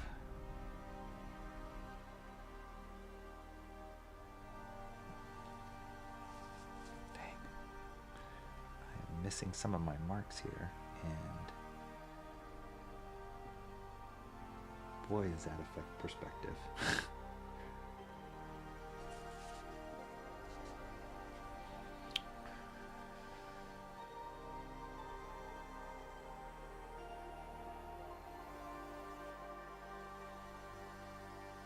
Moana is a perfect film. I rate it in the top 5 ever. Wow, Michael Bancroft. Wow, that is a bold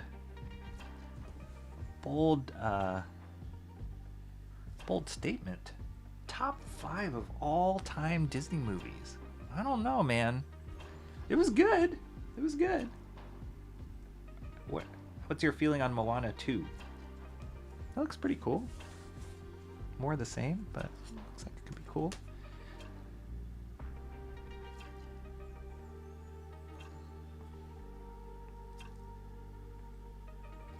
No, I think for me, I always go back to the 2D classics that Disney produced. As when we're talking about top Disney movies, I always go back to the drawn classics, hand-drawn classics.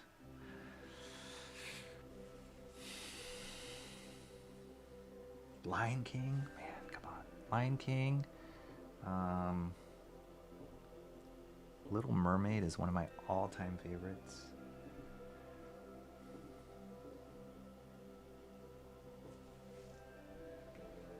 I think we've had this conversation before, and people in the chat are going to start like poo-pooing on Ariel. I know it, but I love that movie so much.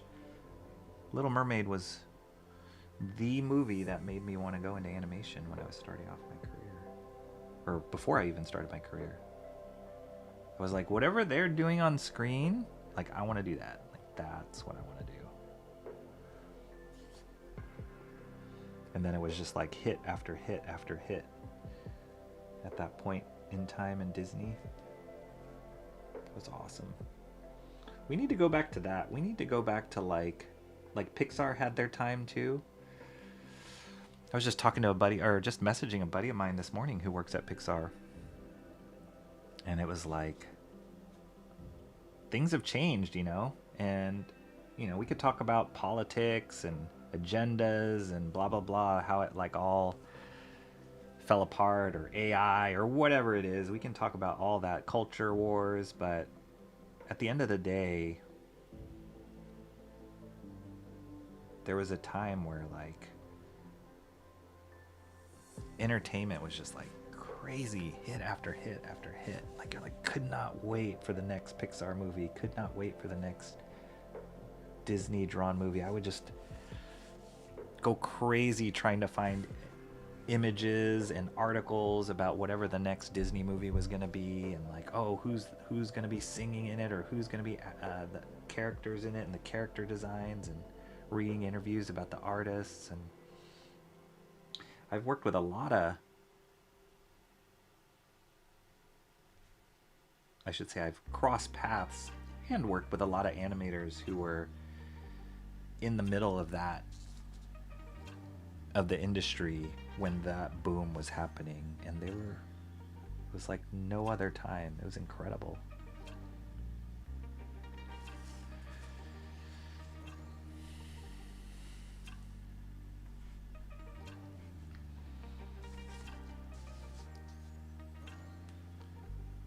Let me see if I'm gonna rotate my camera just a little bit more.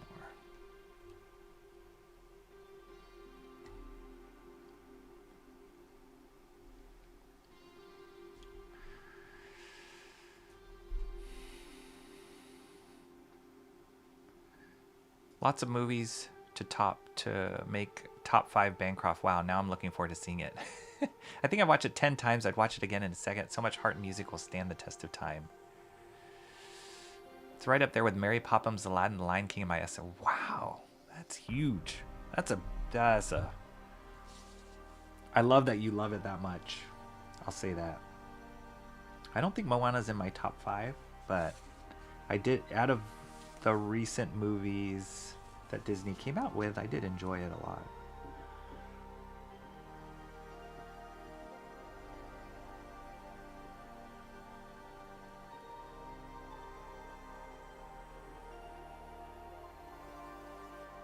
I was not a big fan of like the crab song in that movie. But the character of Moana was great. I love, oh my gosh, that sequence where at the end where she confronts the volcano god, and that song she sings during that, whoa, that's really powerful. I love that song.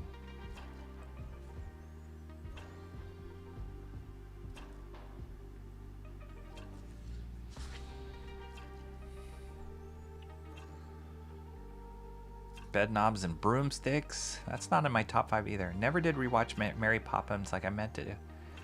I always loved the original Mary Poppins classic. The new one wasn't bad. Speaking of Lin-Manuel Miranda, he was in that. He played the I guess, yeah, he was the Dick Van Dyke sweeper role. He wasn't as good as Dick Van Dyke, but he was good. He was good. But I did like that movie. I thought it was good. It was better than I was expecting it to be. I don't trust Bancroft's ratings in movies, not since I learned he's never watched Halloween. Ambivalent about Moana 2. I just hope it doesn't undo anything. Yeah, same. Emo Trash says, I have decent hopes for Moana 2. The trailer looked great. Did you guys see the trailer for the live action How to Train Your Dragon? I'm like, I don't know, guys. Why are we doing this again? Like, yeah, I don't know. The first movie, How to Train Your Dragon, I really enjoyed. I thought it was great. And they're just recreating it and putting in, I don't know who the main actor is, Justin Bieber. It's not Justin Bieber, but it looks like Justin Bieber. It's like, I don't know. Not sure if we needed to go down this route. I don't know if I needed to see a live action Justin Bieber.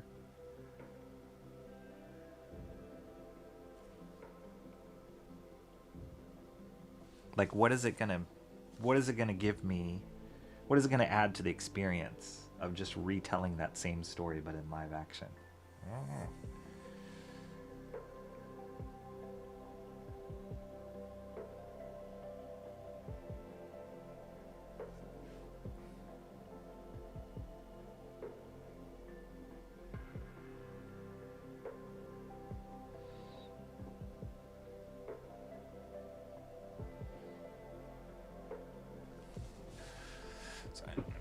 chair over here. I feel like I'm mostly off screen. Ah, yes. I think Emo Trash, you were the one who was kind of like, Ariel. Maybe Awesome One, too. I loved Ariel's character, though. Her voice, whew. Jodie Benson. Come on now.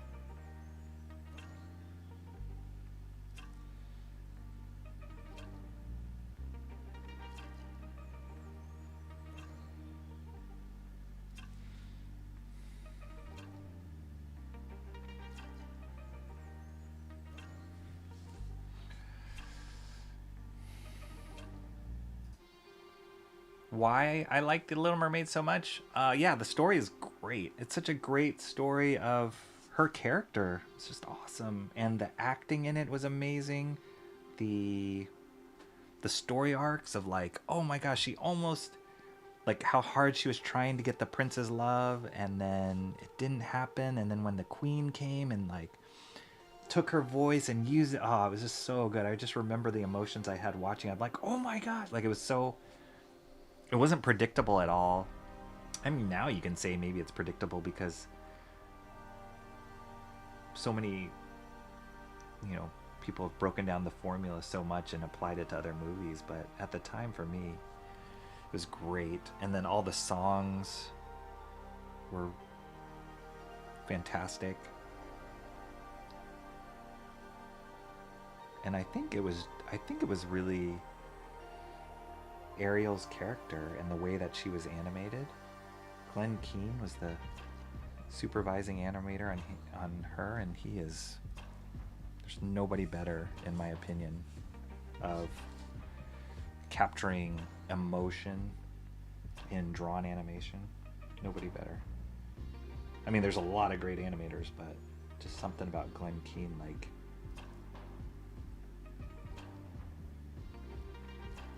that emotion just spills out of all the characters that he works on.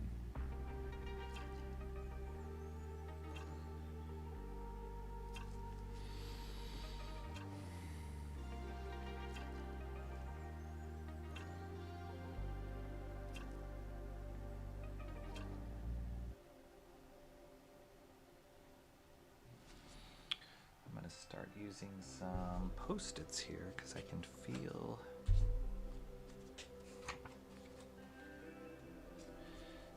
the sweat coming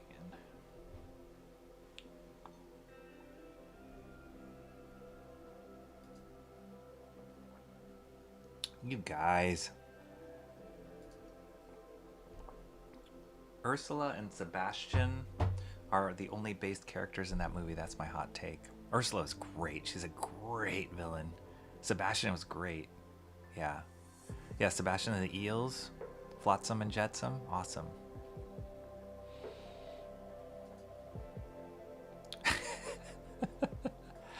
Cranberry hated The Lion King. Are you kidding me? Cranberry? It's like the great Shakespearean Disney story. Oh my goodness. How could you hate The Lion King?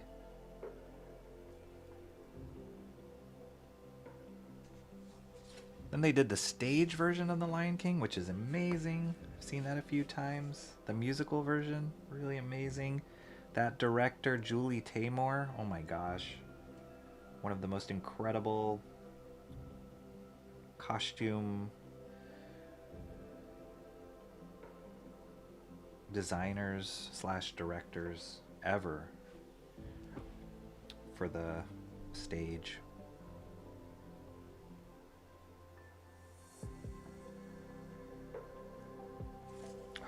Just screwed that up. Why?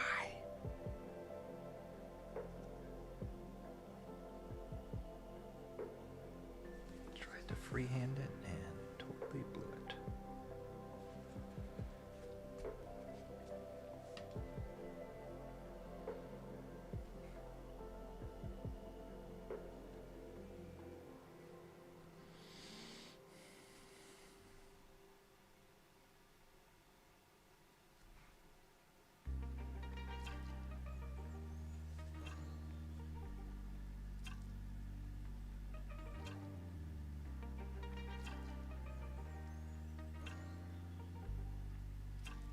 Yeah, I've got some great Julie Taymor books. If you guys are not familiar with her work with The Lion King and other work she did, she's also a live action film director.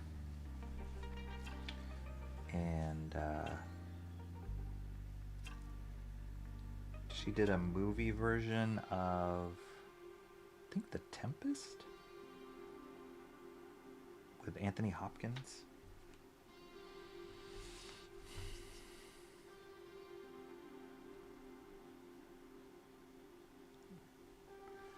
But yeah, she's a wild, crazy, out-of-the-box kind of designer.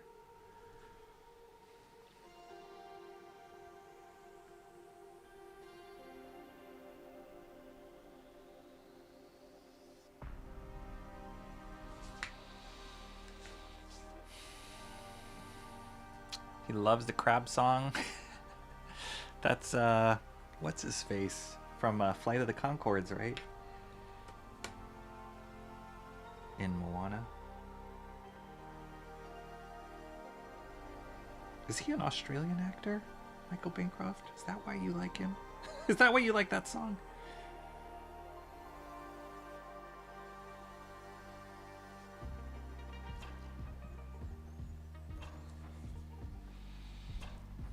The grab song is the best part. Only good Disney movies: Aristocats, Bedknobs and Broomsticks, Mary Poppins, and Tron. Freaky Friday. Wow, Freaky Friday. That wasn't on my bingo card of best Disney movies.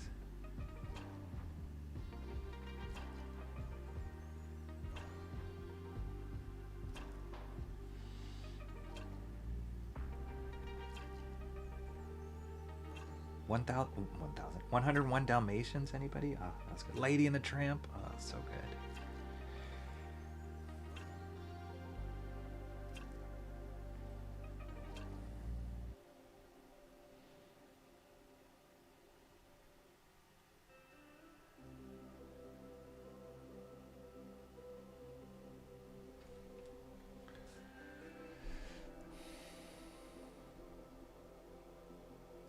So few great family movies have been made. It's true. It's really true.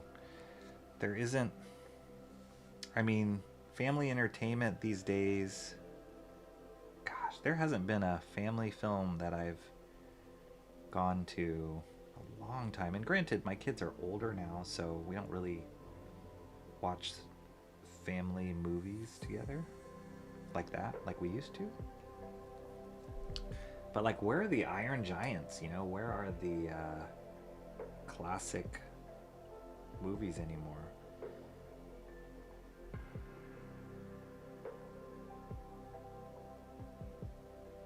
What was the last movie I watched with my kids when they were younger? I can't remember. It might have been...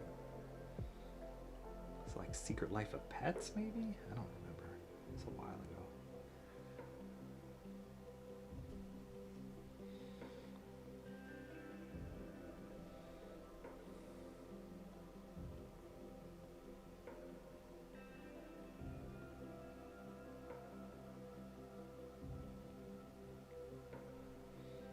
Actually, there was an Australian-based, Australian production, Michael Bancroft, of a movie that I saw recently, maybe a few months ago.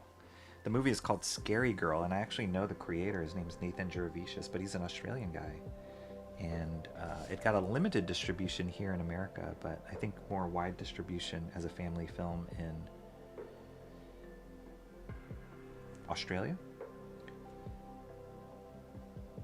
And it was cool. Like, his stuff is super stylized. If I had to compare him to another artist, it's kind of like he's an artist that has like such a singular vision, such a distinct style.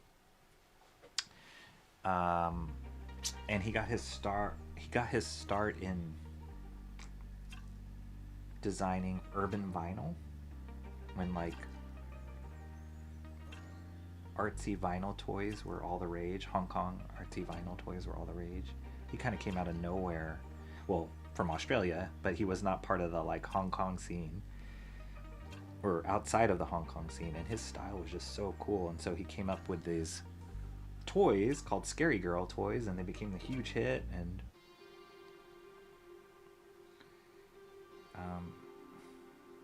I got to meet him at Comic-Con when his star was kind of rising.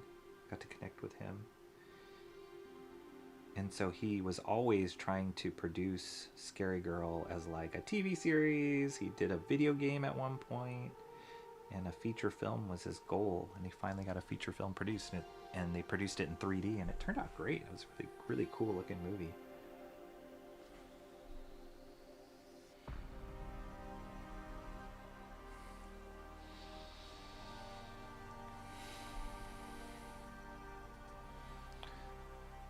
I'm not saying I'm high on my Disney list, but I'm one of the people who like the Black Hole freaked me out. That was like the 2001 for kids. So crazy. I was not the right age for Black Hole when that came out. Emo Trash hated the original Mary Poppins as a kid. How could you hate that movie?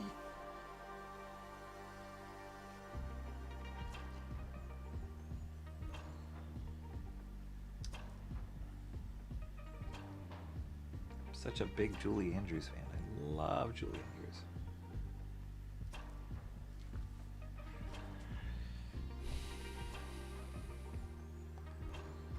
Why do they remake great movies? So many trash movies they can make better. It's true. That's a good point. Why do they? Well, I guess they think instant sales, right? But it's true. There's so like that's why I'm kind of intrigued. Not that the Warriors was a trash movie, but it's not like it was a huge hit. It's a cult movie, so I'm intrigued with the idea of them turning that into a smash musical. But yeah, like I haven't seen any of those live action remakes of the animated movies. Like definitely not The Little Mermaid, Mulan, Beauty and the Beast. I didn't watch any of that stuff. I'm like, nope, no thank you. There's no way this can be better than the original, because the originals were like perfection for me. So like, there's no way you can make that any better by adding some sort of new take on it or Hollywood actor.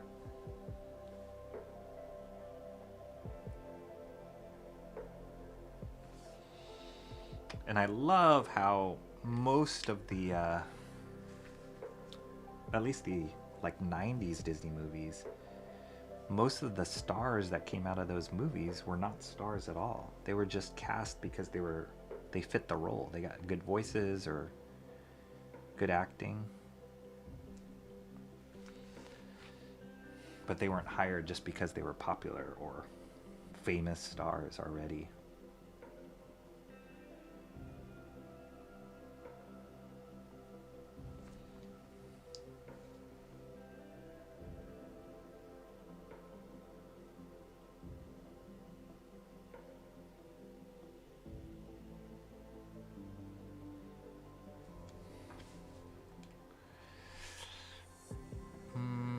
They should not repeat. Do not make How to Train Your Dragon live action.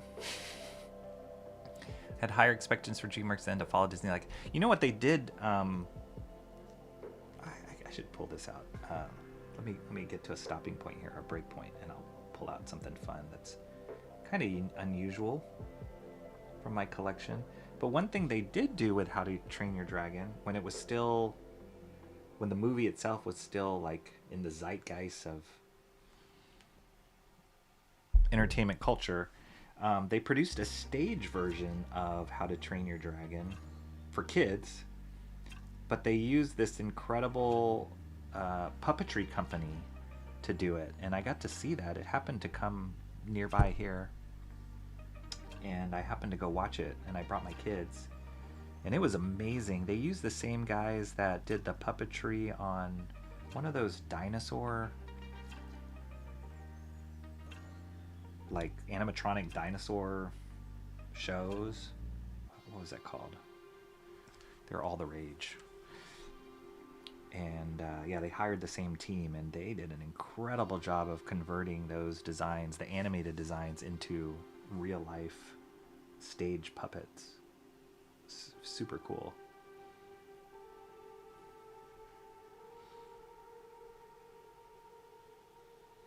one of the things I got from that was like the catalog. So I'll pull that out in a second. I haven't looked at it in a long time, but it'd be cool to look at. Because that was like, it's a remake, but there was a you got something different from it.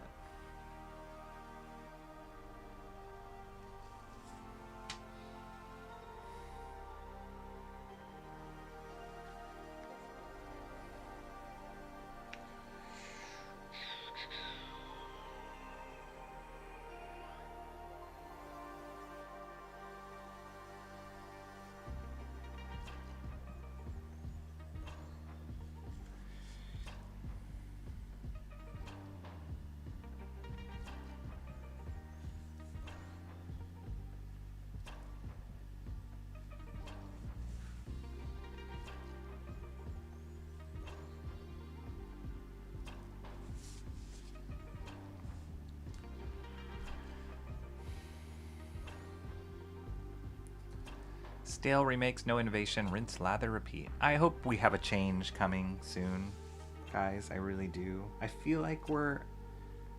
I feel like there's a chance that there can be a change a little bit. Coming up here, I think Hollywood's current formula has had enough time to try and prove the direction they were going was the right direction, and it's not, and it wasn't. And there's been so many, again, going back to the conversation I was having with my friend this morning, like, for whatever reasons,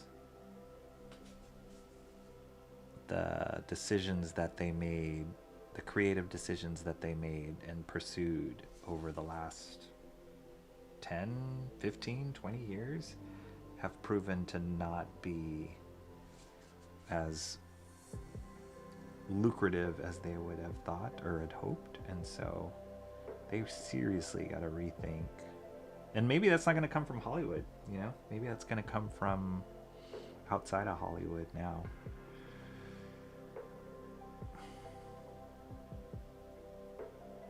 That would be great.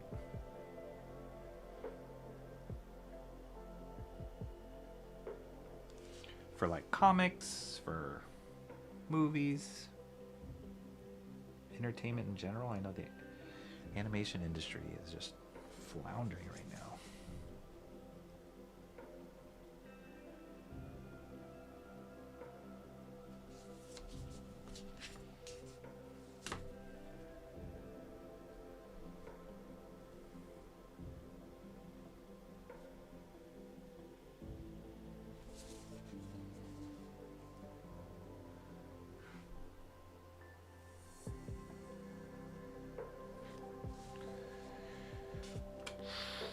Filling in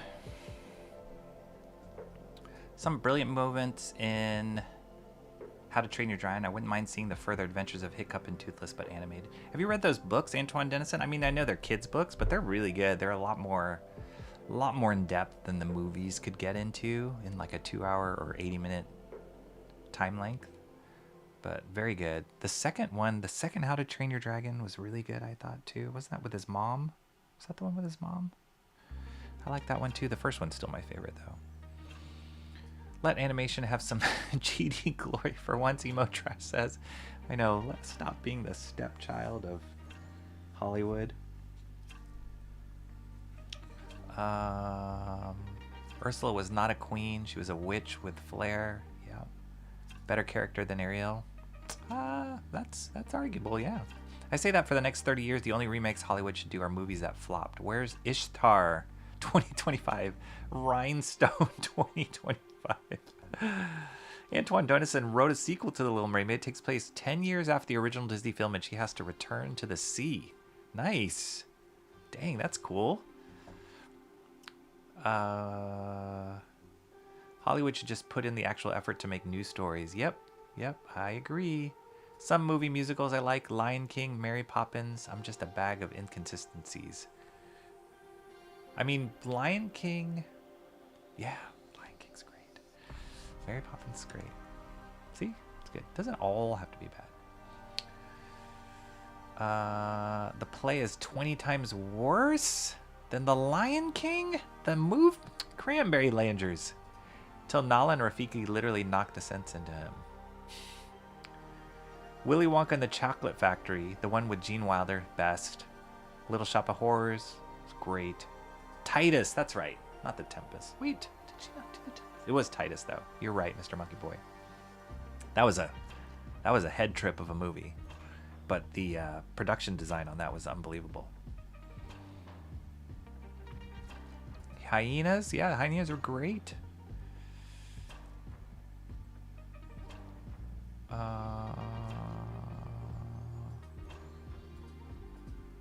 Oh, come on.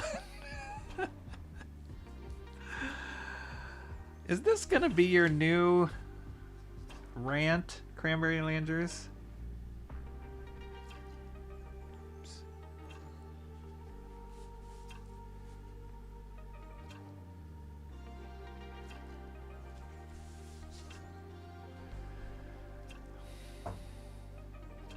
Does Tombstone count for best Disney movie? Not really what we're talking about, but sure. I like Cinderella, 101 Dalmatians. Inside Out, great movie. 101 Dalmatians, awesome. Cinderella, great movie. Not my favorite, but great movie, executed well. Aladdin, yes. Pocahontas, yes. Road to El Dorado. Road to El Dorado. I didn't really like Road to El Dorado. Emperor's New Groove was great. It was really funny. Not my favorite, but it was really funny, and I think they were pushing some things in that were awesome. Emperor's New Groove is great. 20,000 Leagues Under the Sea starring Kirk Douglas, a Disney movie. I think it was. Yeah, 20,000 Leagues must be owned. It is owned by Disney. Yeah, that was cool. Cusco being conceited is fine. When it's Simba, it's a problem. Inconsistent, Cranberry. Let's see.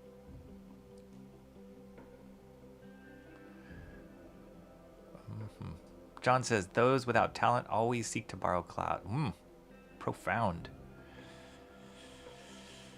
Cranberry Landers hated Mulan, the animated one. I thought that was good. There was some good stuff in there. It wasn't perfect, but there was some good stuff in there. The Donny Osmond song of, is it Shang? Is Shang the name of the romantic lead in that? Let's get down to business. So many people make fun of that song, but I really like that song.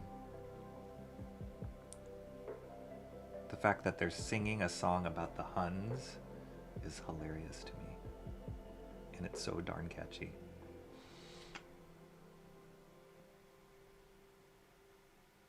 I love the style in Mulan, the way they were pushing style in that movie, the designs. One of the lead designers was a guy by the name of Chen Yi Chang, who was a Chinese designer, but he also had experience, before he worked on Mulan, he had experience designing for Batman the Animated Series. So, yeah, I loved his stuff. And then they actually hired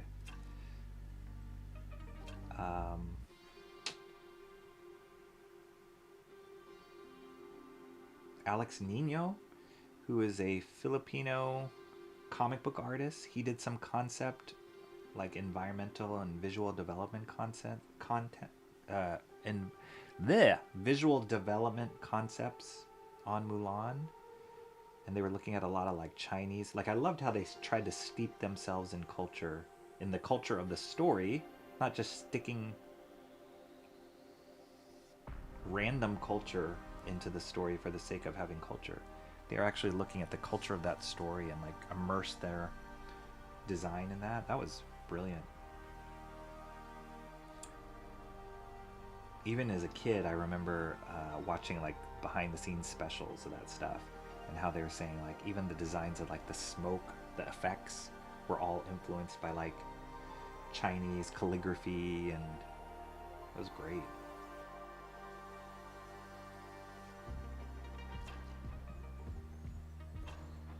Disney did that better than anybody. Like,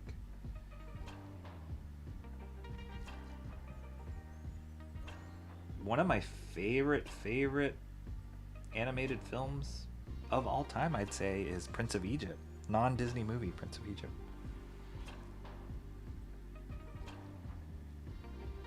That one, whew, the art direction on that was killer, and the animation, the character animation in that was breathtaking. James Baxter was one of the main animators on that. You guys look up James Baxter, and that guy, oh my gosh, he's like a genius animator. Stuff is so effortless. He was the lead animator on Quasimodo in Hunchback, and he also animated on James Baxter, Spirit.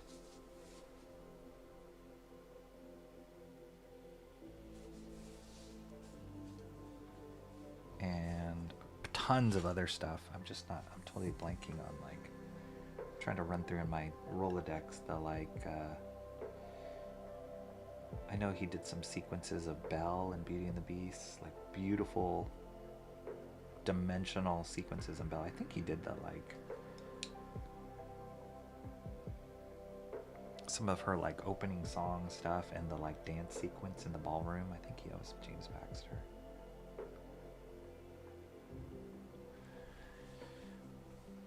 Oops, sorry. Oh my gosh, there's so many details.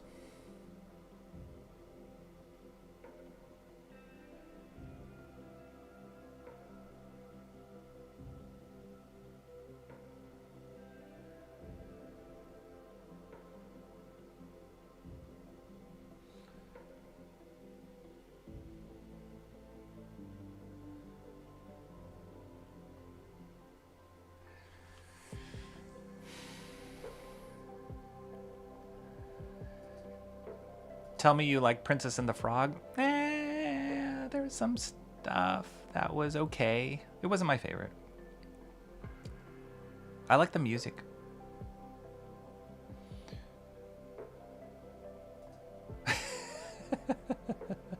I was an adult by then, emo trash.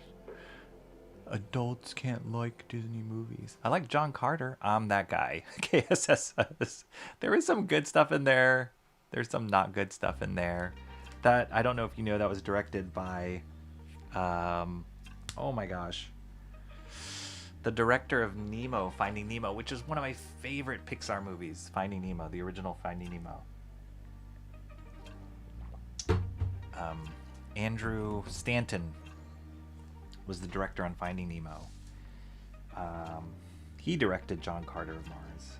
That was like his big live action debut, and what, didn't quite hit it. I mean, it was a flop, but kind of misstepped a little bit, in my opinion. Then he disappeared until Finding Dory, which was okay. Wasn't my favorite either.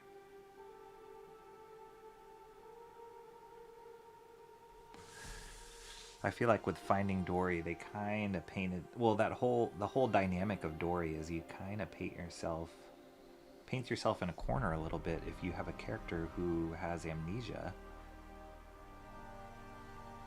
You have to retell, or she has to retell a lot of the story over and over and over and over again. And so you get stuck, story-wise, where to go. Then you have to start breaking all these rules of like, oh, well, she only remembers when this, or sometimes she remembers things that really mean something to her. I thought it was speech, Rocky. I thought it was handled well in the first Finding Nemo, but she was also a secondary character in that. But to make her the main character in Finding Dory, that's where it's like, okay, this is a lot more complicated to deal with amnesia. And I know some friends who worked on story for that, and they're like, yeah, it's really hard to follow all the rules of her character.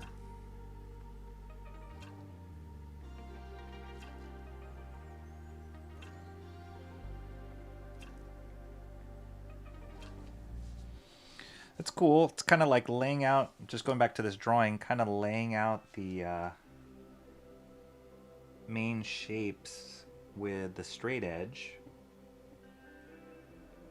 And then I can fill in some of these details more like freehand. And it still doesn't screw up the perspective.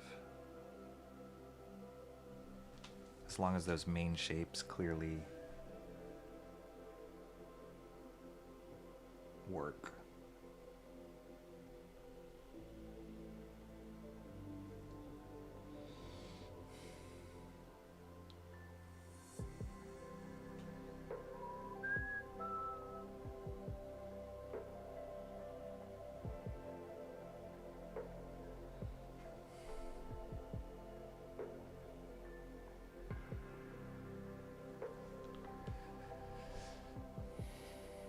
I also watched The Lone Ranger. I liked it too, not even sorry. Oh my gosh. Bug's Life, Incredibles. Whoa. What just happened? Bug's Life, Incredibles, Monsters Inc. I like that. Those are all great. Great. Incredibles 2 is great. I still like the first one better than the second one, but it was good. It was really good. Very solid. Brad Bird's great director.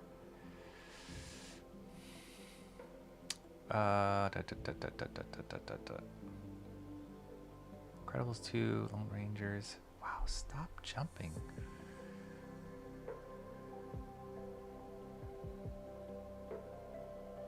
Wall-E. I loved Wall-E.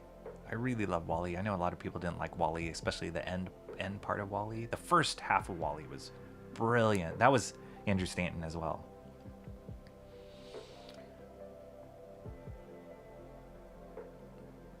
I agree, Cranberry Landers. I think they should do a TV series for John Carter instead of a movie. I think that would be better.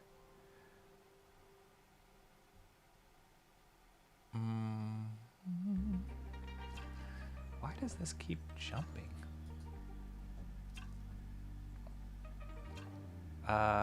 Toy Story. Yeah, Toy Story is brilliant.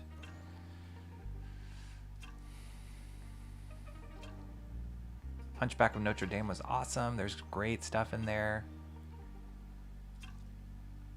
Sorry, guys. I missed so much of this chat. Disney should make a cartoon version of Crocodile Dundee. This is not a knife. This is a knife.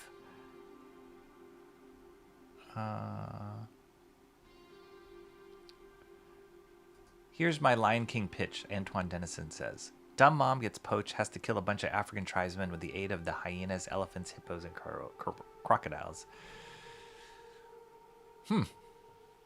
That's kind of cool.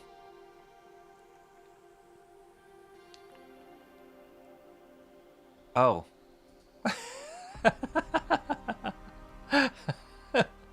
I get it. I get it now. Okay.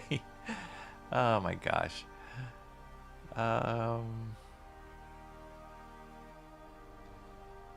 I can see that. Mark's Music Obsession. Maggie is the Lady and the Tramp. I can see that. Holy cow, it's 3 o'clock. Okay, I gotta get moving.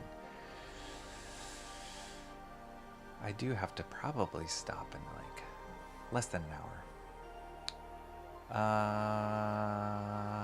Okay, jumping. Cranberry. Cherish Psalm saying she's chiming in here. Dory should never be the main focus. Yeah, I thought that she was great as a side character. But as the main character, that was tough. Rocky is so far back in chat. That might be a record. Yep. Yep. I'm jumping here. Gotta skip.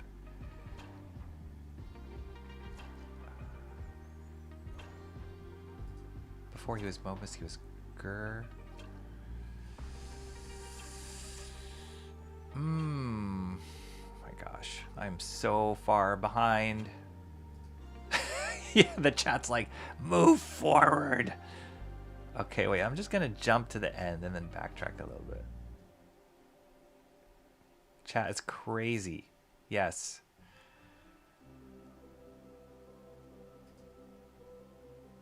He doesn't need to be in. He should have had the opportunity to give his blood for his nation or found a younger man to be in his place. The woman is the continuation of the family line.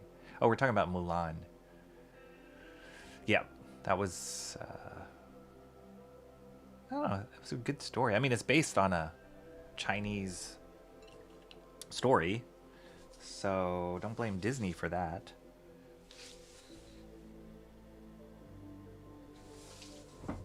A well-known Chinese story. I mean, but they added in like the dragon, like.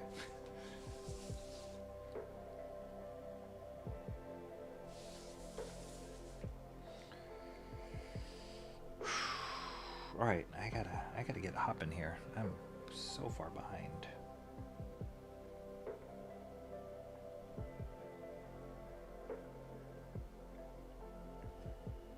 Yeah, but I do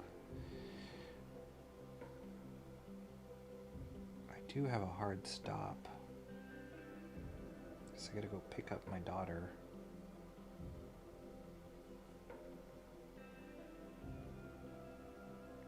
So let's just see how far we get. I'm gonna finish it. So wherever I get to on stream, whatever I don't finish, I will finish off stream and call it.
Yeah, they added Eddie Murphy. I remember seeing him at the end of the era of China. There's a little bit of creative license there. Who is hotter, Ingmar Bergman or Audrey? There is no question in my mind that Audrey Hepburn was hotter. Has anyone brought up Frozen yet? No, nobody has. I enjoyed it. I enjoyed Frozen. I thought the music in that movie was great. Is it the best Disney movie? No. Is there for sure like execu story things in there? For sure. But at the heart of it, a sister story, like, and how hard that is, I loved it. I love that aspect of it. And even though I couldn't tell you half of the plot and what happened in Frozen 2, the songs, and there were some really great songs in that one that I enjoyed as well. That songwriting team is fantastic. The husband and wife duo, Kristen Lopez and what's her husband's name?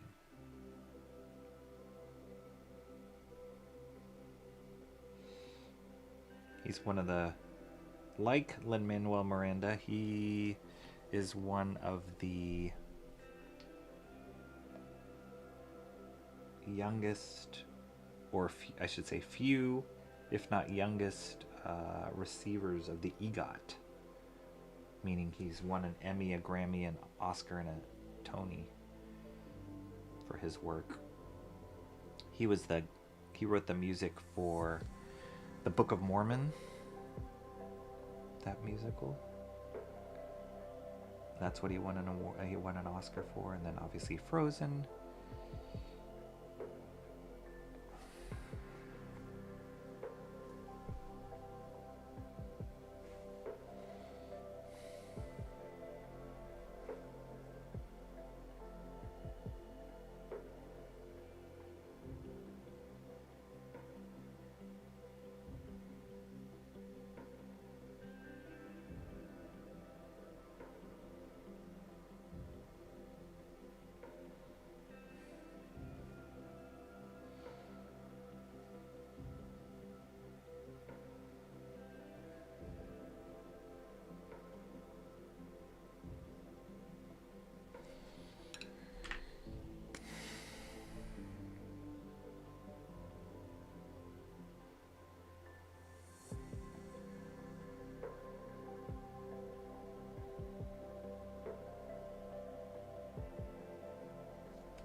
Cool, almost in that corner.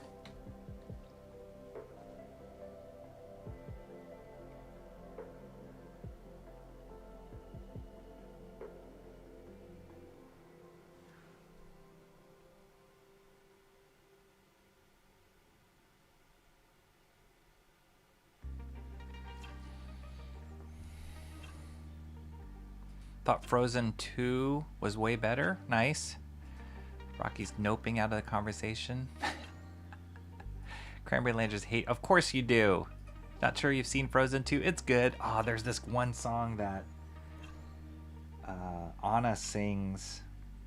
Well, the song that Elsa's main song is awesome. She's like searching for who she is and kind of her story. She doesn't know who she is and she's looking for herself. So she has this whole medley of that song. Great. I think it's called Into the Unknown. And she hears her mom's voice. But there's this song that Anna sings when, at one point, I'm sorry if I spoil this for you guys. I don't know if you guys would care. But at one point, Olaf just melts. Like it's kind of the end. Things are looking bleak and he melts and disappears. And she sings this song in this cave called The Next Right Thing. It's basically like taking, like, you just got to take the next step. Like things are looking crappy, but you just got to keep moving and take the next step. And the next best thing, maybe is what it's called. Oh my gosh, it's a powerful song. Really beautiful.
Frozen would have been better if Elsa was written to be the villain like it was originally intended. Yeah, you can definitely feel all the executive, and I think that's the problem with a lot of the recent Disney movies. Like, you could totally feel the decision by committee in the creative process. There's not like a singular vision, and I'd say Frozen kind of suffers from that for sure. That's tough. That's tough to do anything creative by committee. I mean, it can be done, but it's hard for you kind of need somebody's vision to drive the whole thing.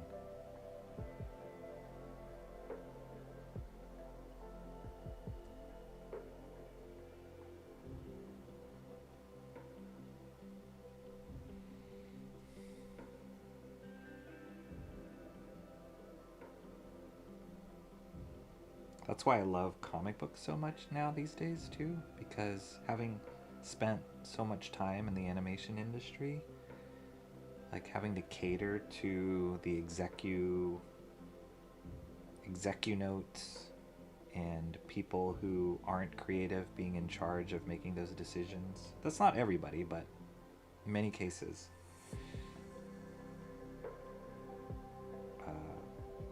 Just kind of seeing that process, being in the middle of that process, it's really tough. And as an artist, you just kind of want to see great things being made.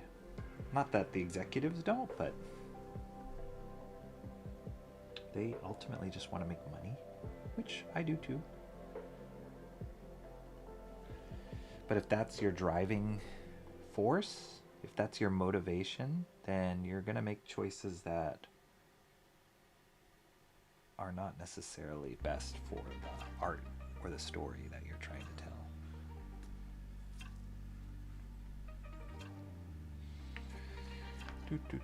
Do.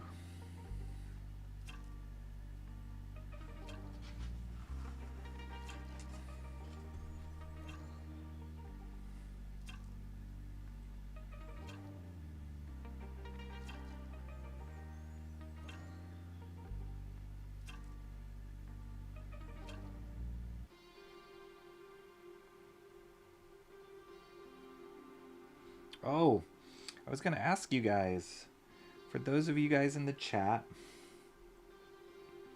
who have talked to me about Discord and all that kind of stuff, I'm peeking my head in the Discord world. What is the best way? Like, how do you get started in that? Like, do you set up your own server and then invite people to come join the conversation, or do you join existing conversations? Like, how do you guys do it? Like, what's the best way to like start? Because I opened it up and set up an account, but then I was like, now what? It was like I was in an empty room. I was like, this can't be it. And then I did a search for like whatever things I was interested in, and I was like, this is weird. This seems like there's too much to sift through here. So I felt like I needed like a specific link or like a recommendation or a referral. I don't know how it works.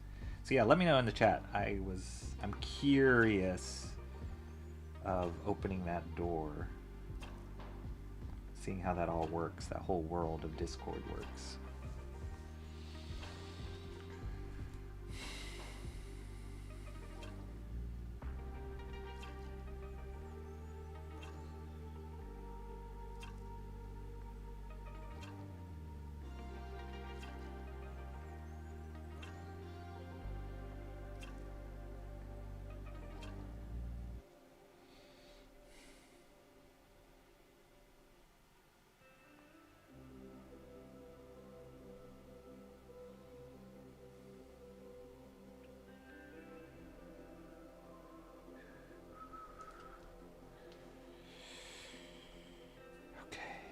I think I got all those details there. That's looking pretty cool.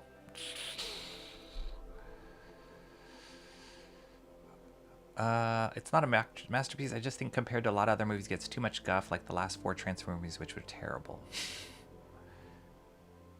Frozen 2 was eh. Kristoff's entire side plot was probably the only highlight. Kristoff was Knuff before Ken was. No comment. Comrade Sammy. Hercules was awesome. Fox and the Hound. Fox and the Hound is great. Hercules is great. The design and that was awesome. What they were trying to do with that was designed by Ralph Steadman, Gerald Scarfe, who was a caricature artist. And I remember there was one stream we were looking at Pink Floyd The Wall. Like, yeah, that's Gerald Scarfe.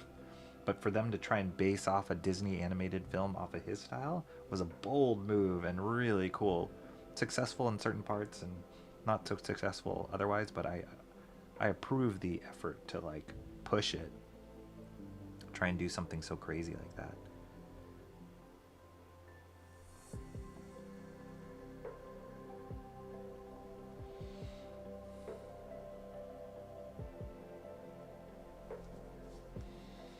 Okay, let me just check my messages, make sure nobody's dead.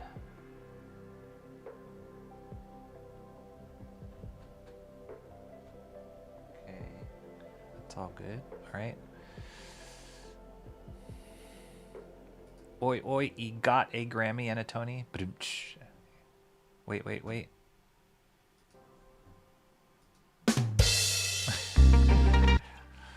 Sorry, I didn't want the music to get that loud. Elsa should have stayed dead too. Dang. Haven't seen Barbie either. It's okay. It's entertaining. It's all right. It's not my favorite.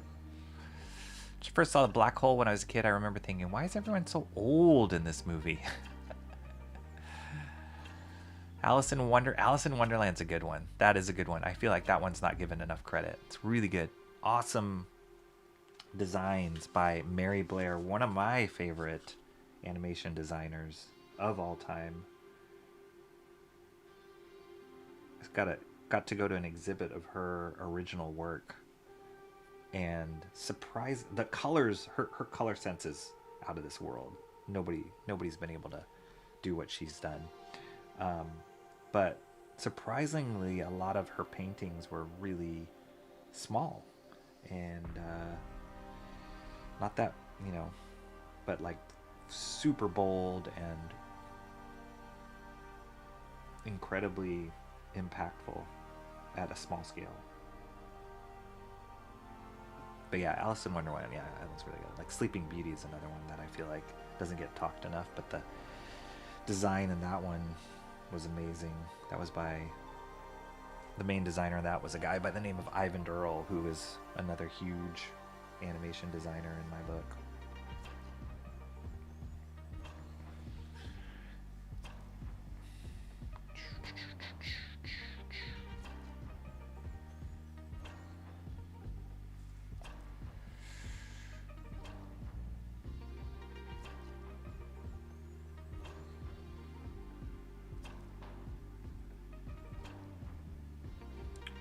Okay, let's see. I got about 20-ish more minutes.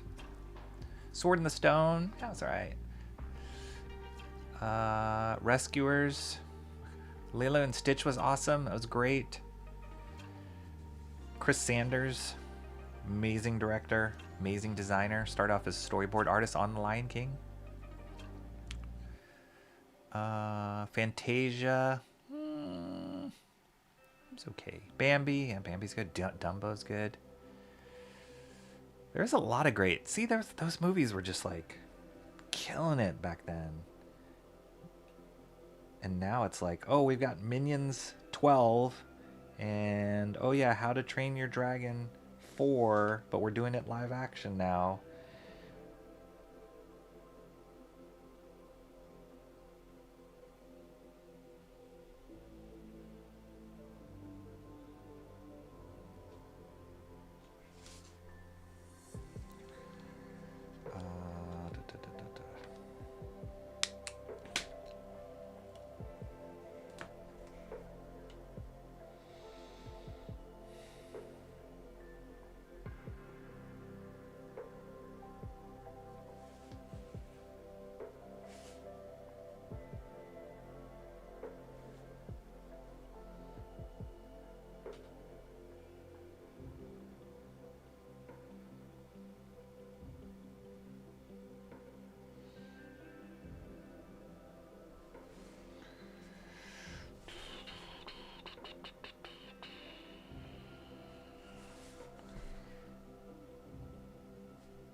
corrections to do here.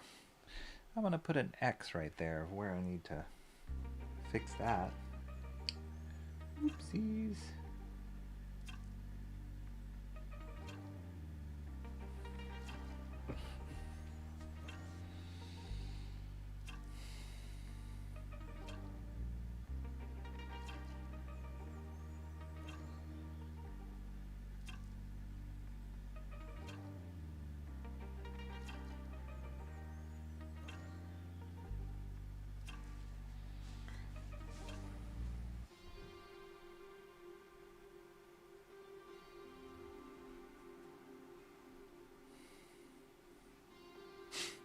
That building sucks.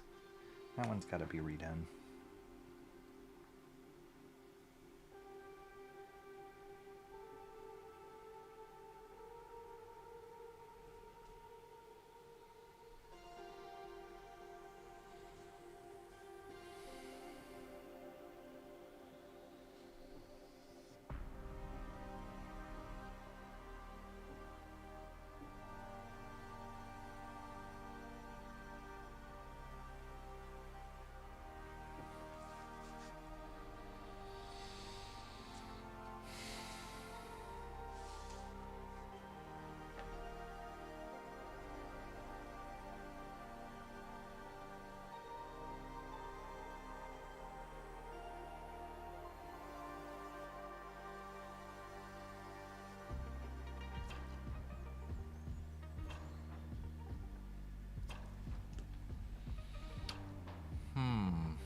James and the Giant. Oh, Goofy movie. That's a good one.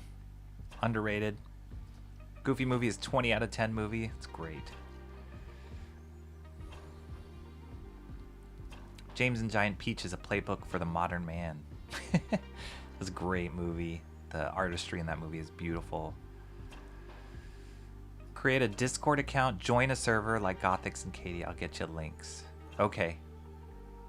Do that, John. That would be awesome. Discord baffles me as well. Yeah, it's weird. It's weird. All right, here's awesome, John. Thank you. Let me. Can I? Wait. Can I get those? Ooh. I'm gonna copy those. Can I do this with a mouse? Copy. And then I'm going to paste those. I need my keyboard.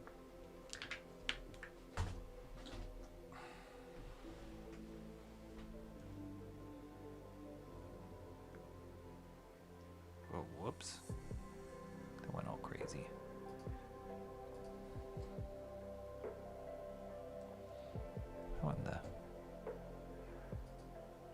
Oh, okay. Not the right font, but it'll be good enough for me to remember. Thank you, John.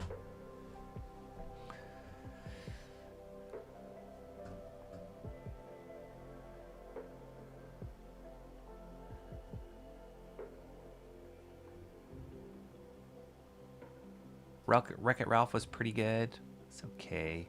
Rocky, answer a question for me and Jay Ryan. Gem and the Holograms or the Misfits? I like the Misfits. Their music's better. I honestly have not watched Gem and the Holograms in a long time. So I can't comment. I know this is an ongoing thing.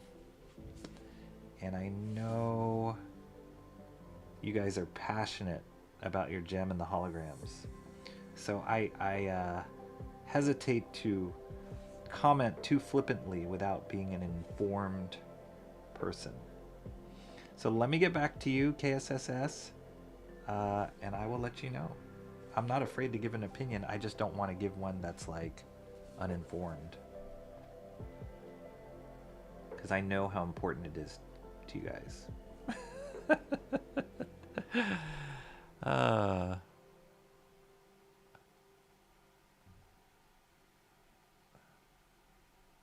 Big Hero 6, it was alright. It was okay. I thought it was going to be cooler than it was. Lightyear sucked. Okay. Yeah, that wasn't good. And that was another one where it's tough. It's really tough. That was another one where I feel like they painted themselves in a corner from the get-go on that one. Because the thing that makes Buzz Lightyear so dang appealing is the character who he is in Toy Story. And in the movie Lightyear, you're basically telling a story about a character who is nothing like the character he is in Toy Story. And you expect us to have the same attachment to him. So, okay, that's one thing. That's just story-wise. It wasn't like he wasn't the funny, bumbling idiot as much as he is in Toy Story. And then on top of that all, you cut out Tim Allen as the voice of Buzz Lightyear, and you put in Chris Evans, who I like Chris Evans. I think he's, you know, great actor or whatever, but he is not Tim Allen, like nowhere near Tim Allen. So as far as being Buzz Lightyear. So yeah, it was tough. Tough to really get behind. Like, it's a cool sci-fi, whatever, but if you're banking on the popularity of Buzz Lightyear, and then you strip out everything that is Buzz Lightyear in that movie to be something different, you know, it's not gonna be good. So yeah, unfortunately, that movie did not work for me.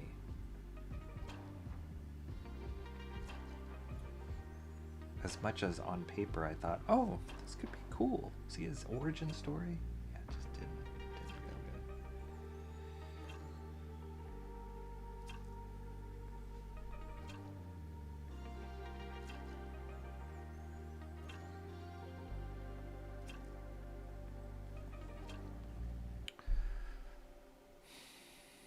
good. Minus announced an over 10. Yes, that was the one. That's right. Ian Parker Art's here. What's up, Ian Parker Art? Anyone else watch people drawing while you do it too? Yes, absolutely. I hope you're drawing right now. 324 grooms and thank you, Mr. Monkey Boy, keeping me on track. Yeah, I got about 15 more minutes here, guys. Dinner's calls. It's been fun. Good night. See you later, KSSS. Happy birthday. Loved The Rescuers as a kid. Cranberry. Trying to catch up a little on the chat. There was a kissing scene in it, but there was public outrage, so they removed it. I think they kept it in Lightyear. I think they kept it in. That was part of the problem. It didn't. It was so much like agenda. We're cramming it down your throats, and it was so unnecessary. Like, it didn't. I feel like it didn't move the plot at all. I had no connection with it at all for the plot, and so it totally reeked of like, we're just doing it because we can and we need to and it's important. And it was like, oh gosh, please don't. Oh, you guys did it. That's how I felt when I watched that.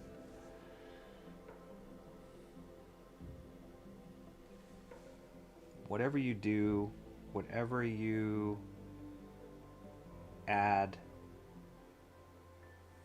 put into a story, make it for the story. Make it make sense.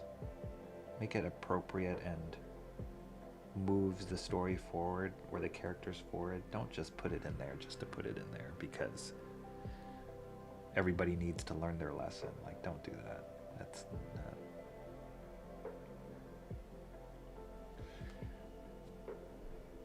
Does not play well.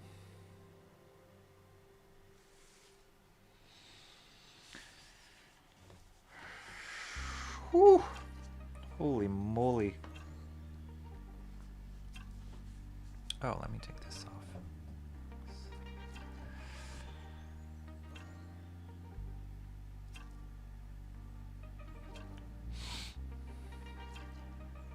Today was the last warm day for us a while. I'm glad for Maggie's sake because she loves it, but I hate the cold. Wait, what am I wrong about, Emo?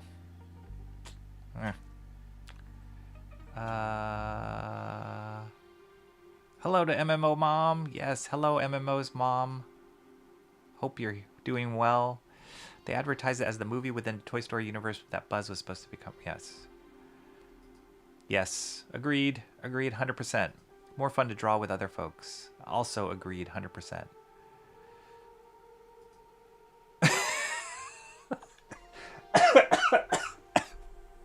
That is a good point, Emo Trash.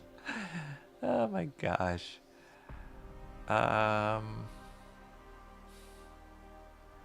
Emo Trash says, if there was a kissing scene in the movie, I would have remembered.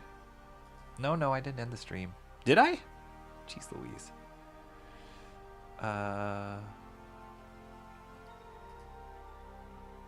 Okay. Panel alone is one of the reasons I picked the page, but the whole page is great.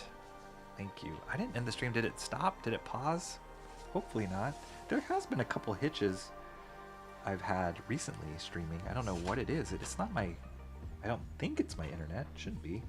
I haven't any other problems with my internet. But... yeah, hopefully I didn't blow something up. Very well may have happened.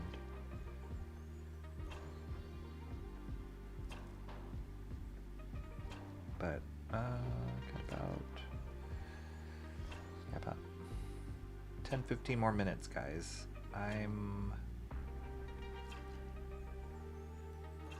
almost here.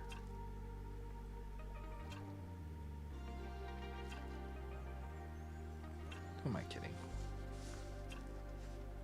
I still haven't drawn this road in the middle. Ooh, this I have been kind of holding off on doing it, but I should probably hit it. Ooh. Oh no, I gotta do all these. I gotta do all these bridges first before I do this road. 1, 2,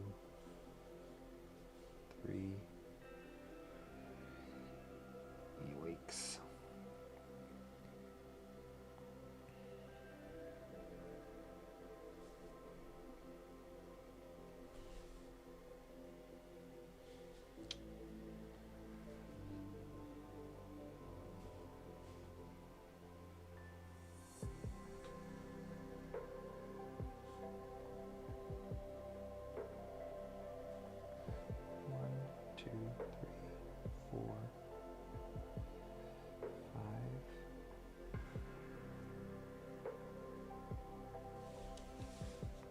Right, got the bridges, and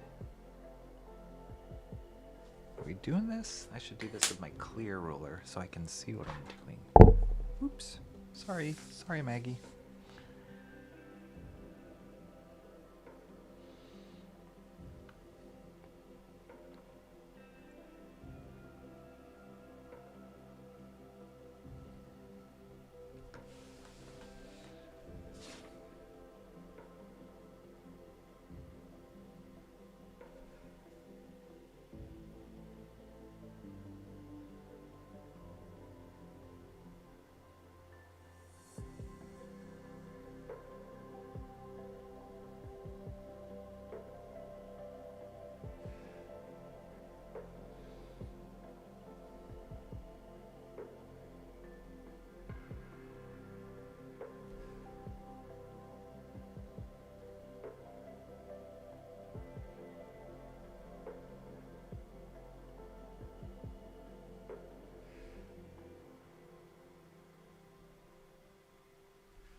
Okay, and this side of the road.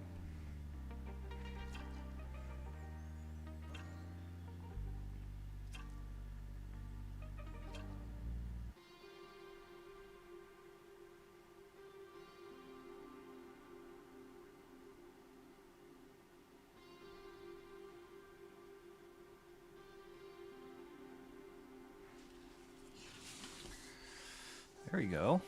That's cool. It grounds it a little bit. Whoa.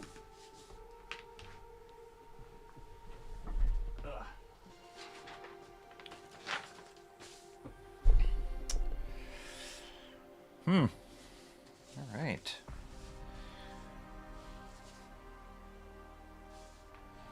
I feel like I should do this. I'm gonna do this horizon line here too.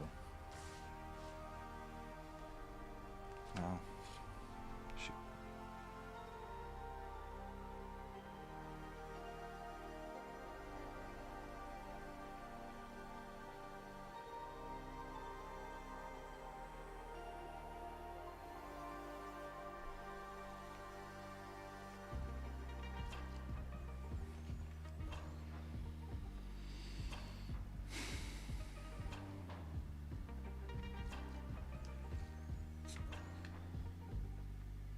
Just a light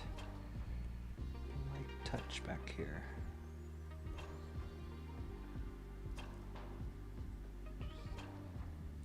Breaks it up a little bit.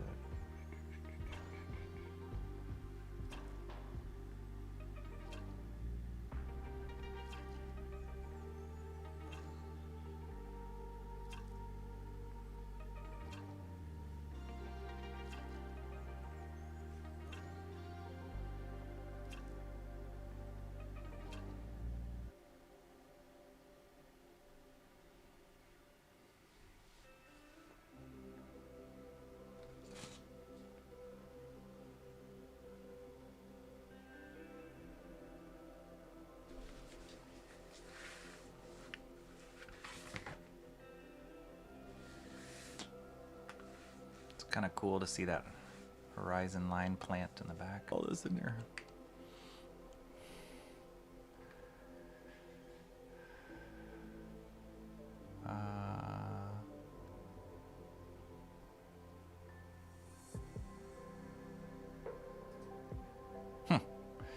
I only watched maybe the first 2 or 3 episodes of Arcane. Then I lost.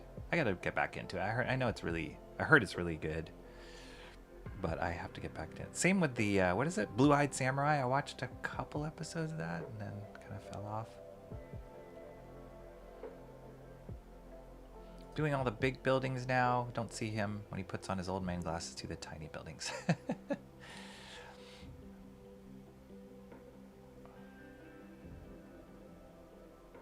I buffering? Was I buffering? Dang it.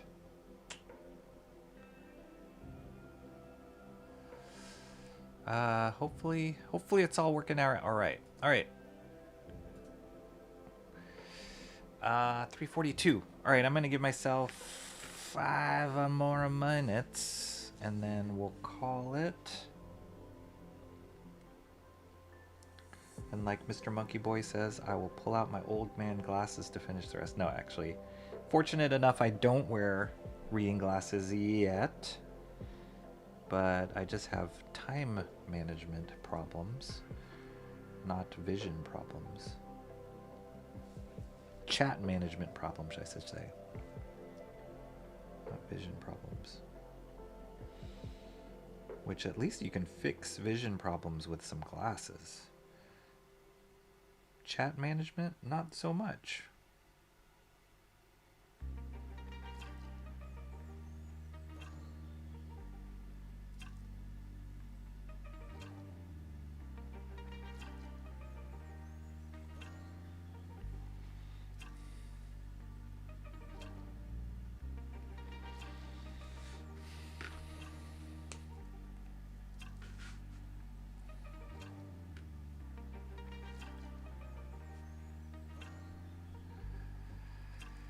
Time blind this? Yeah, possibly.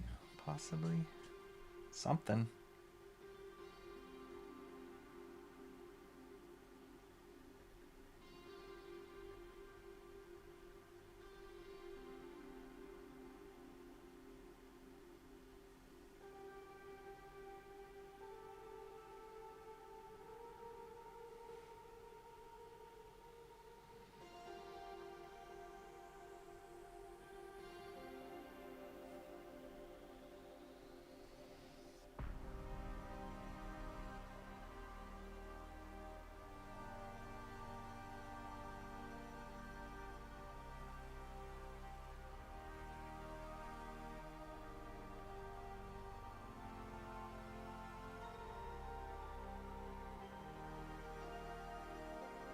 I'm also in the middle of filming top 3 things I learned from the Michael Golden page.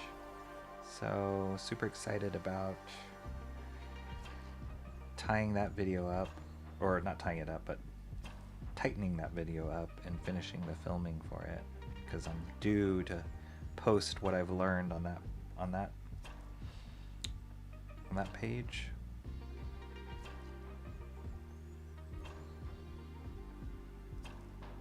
I think for this page, the top, just to wrap up as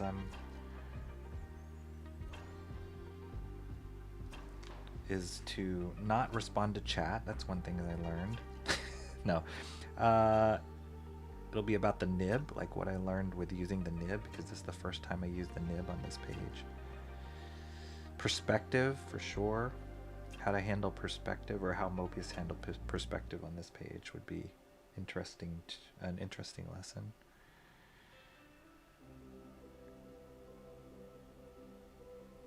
Maybe some of the cross-hatching things I learned.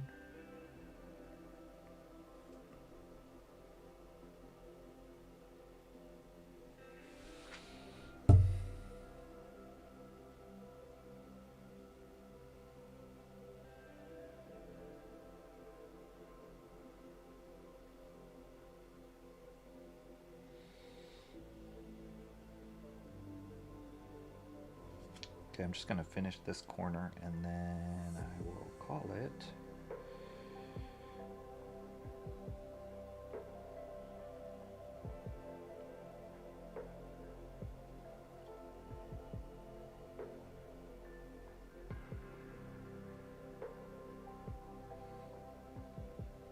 Because I do have to go. Otherwise my daughter will be standing out in the rain.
Cool.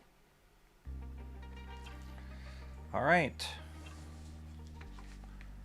Here we're at. Probably has about 25% more to go on this page, but holy moly, we are almost there, guys. Pretty awesome. Very exciting to see this finish. I will probably finish this up. Oh, not tonight.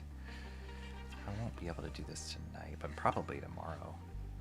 Because I do have something going on tonight. But there we are. That's where we're at so far. Pretty awesome.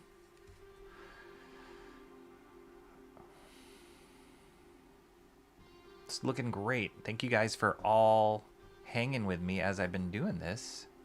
We were so close. I really thought I could finish it today, but dag nabbit. Got on the No, I was talking. I mean, I was working while we were talking, so who knows? Let me stop this music before I head out here. Perfection as your master just means lowliness. Welcome to my world.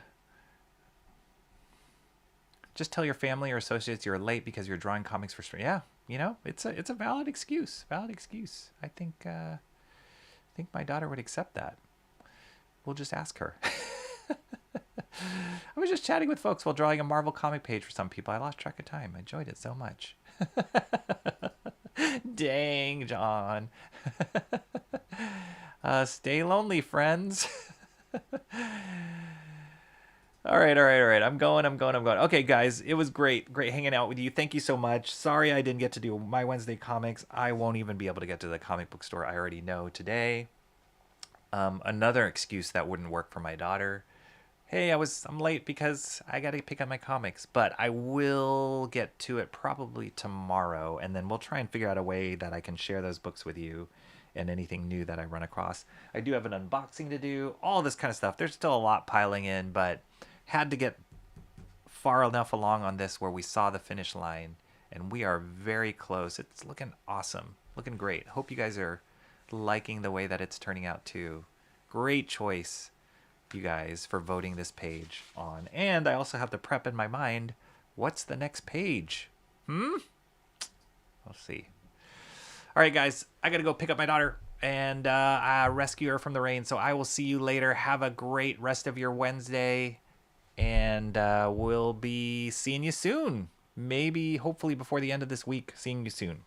Take care. Bye-bye.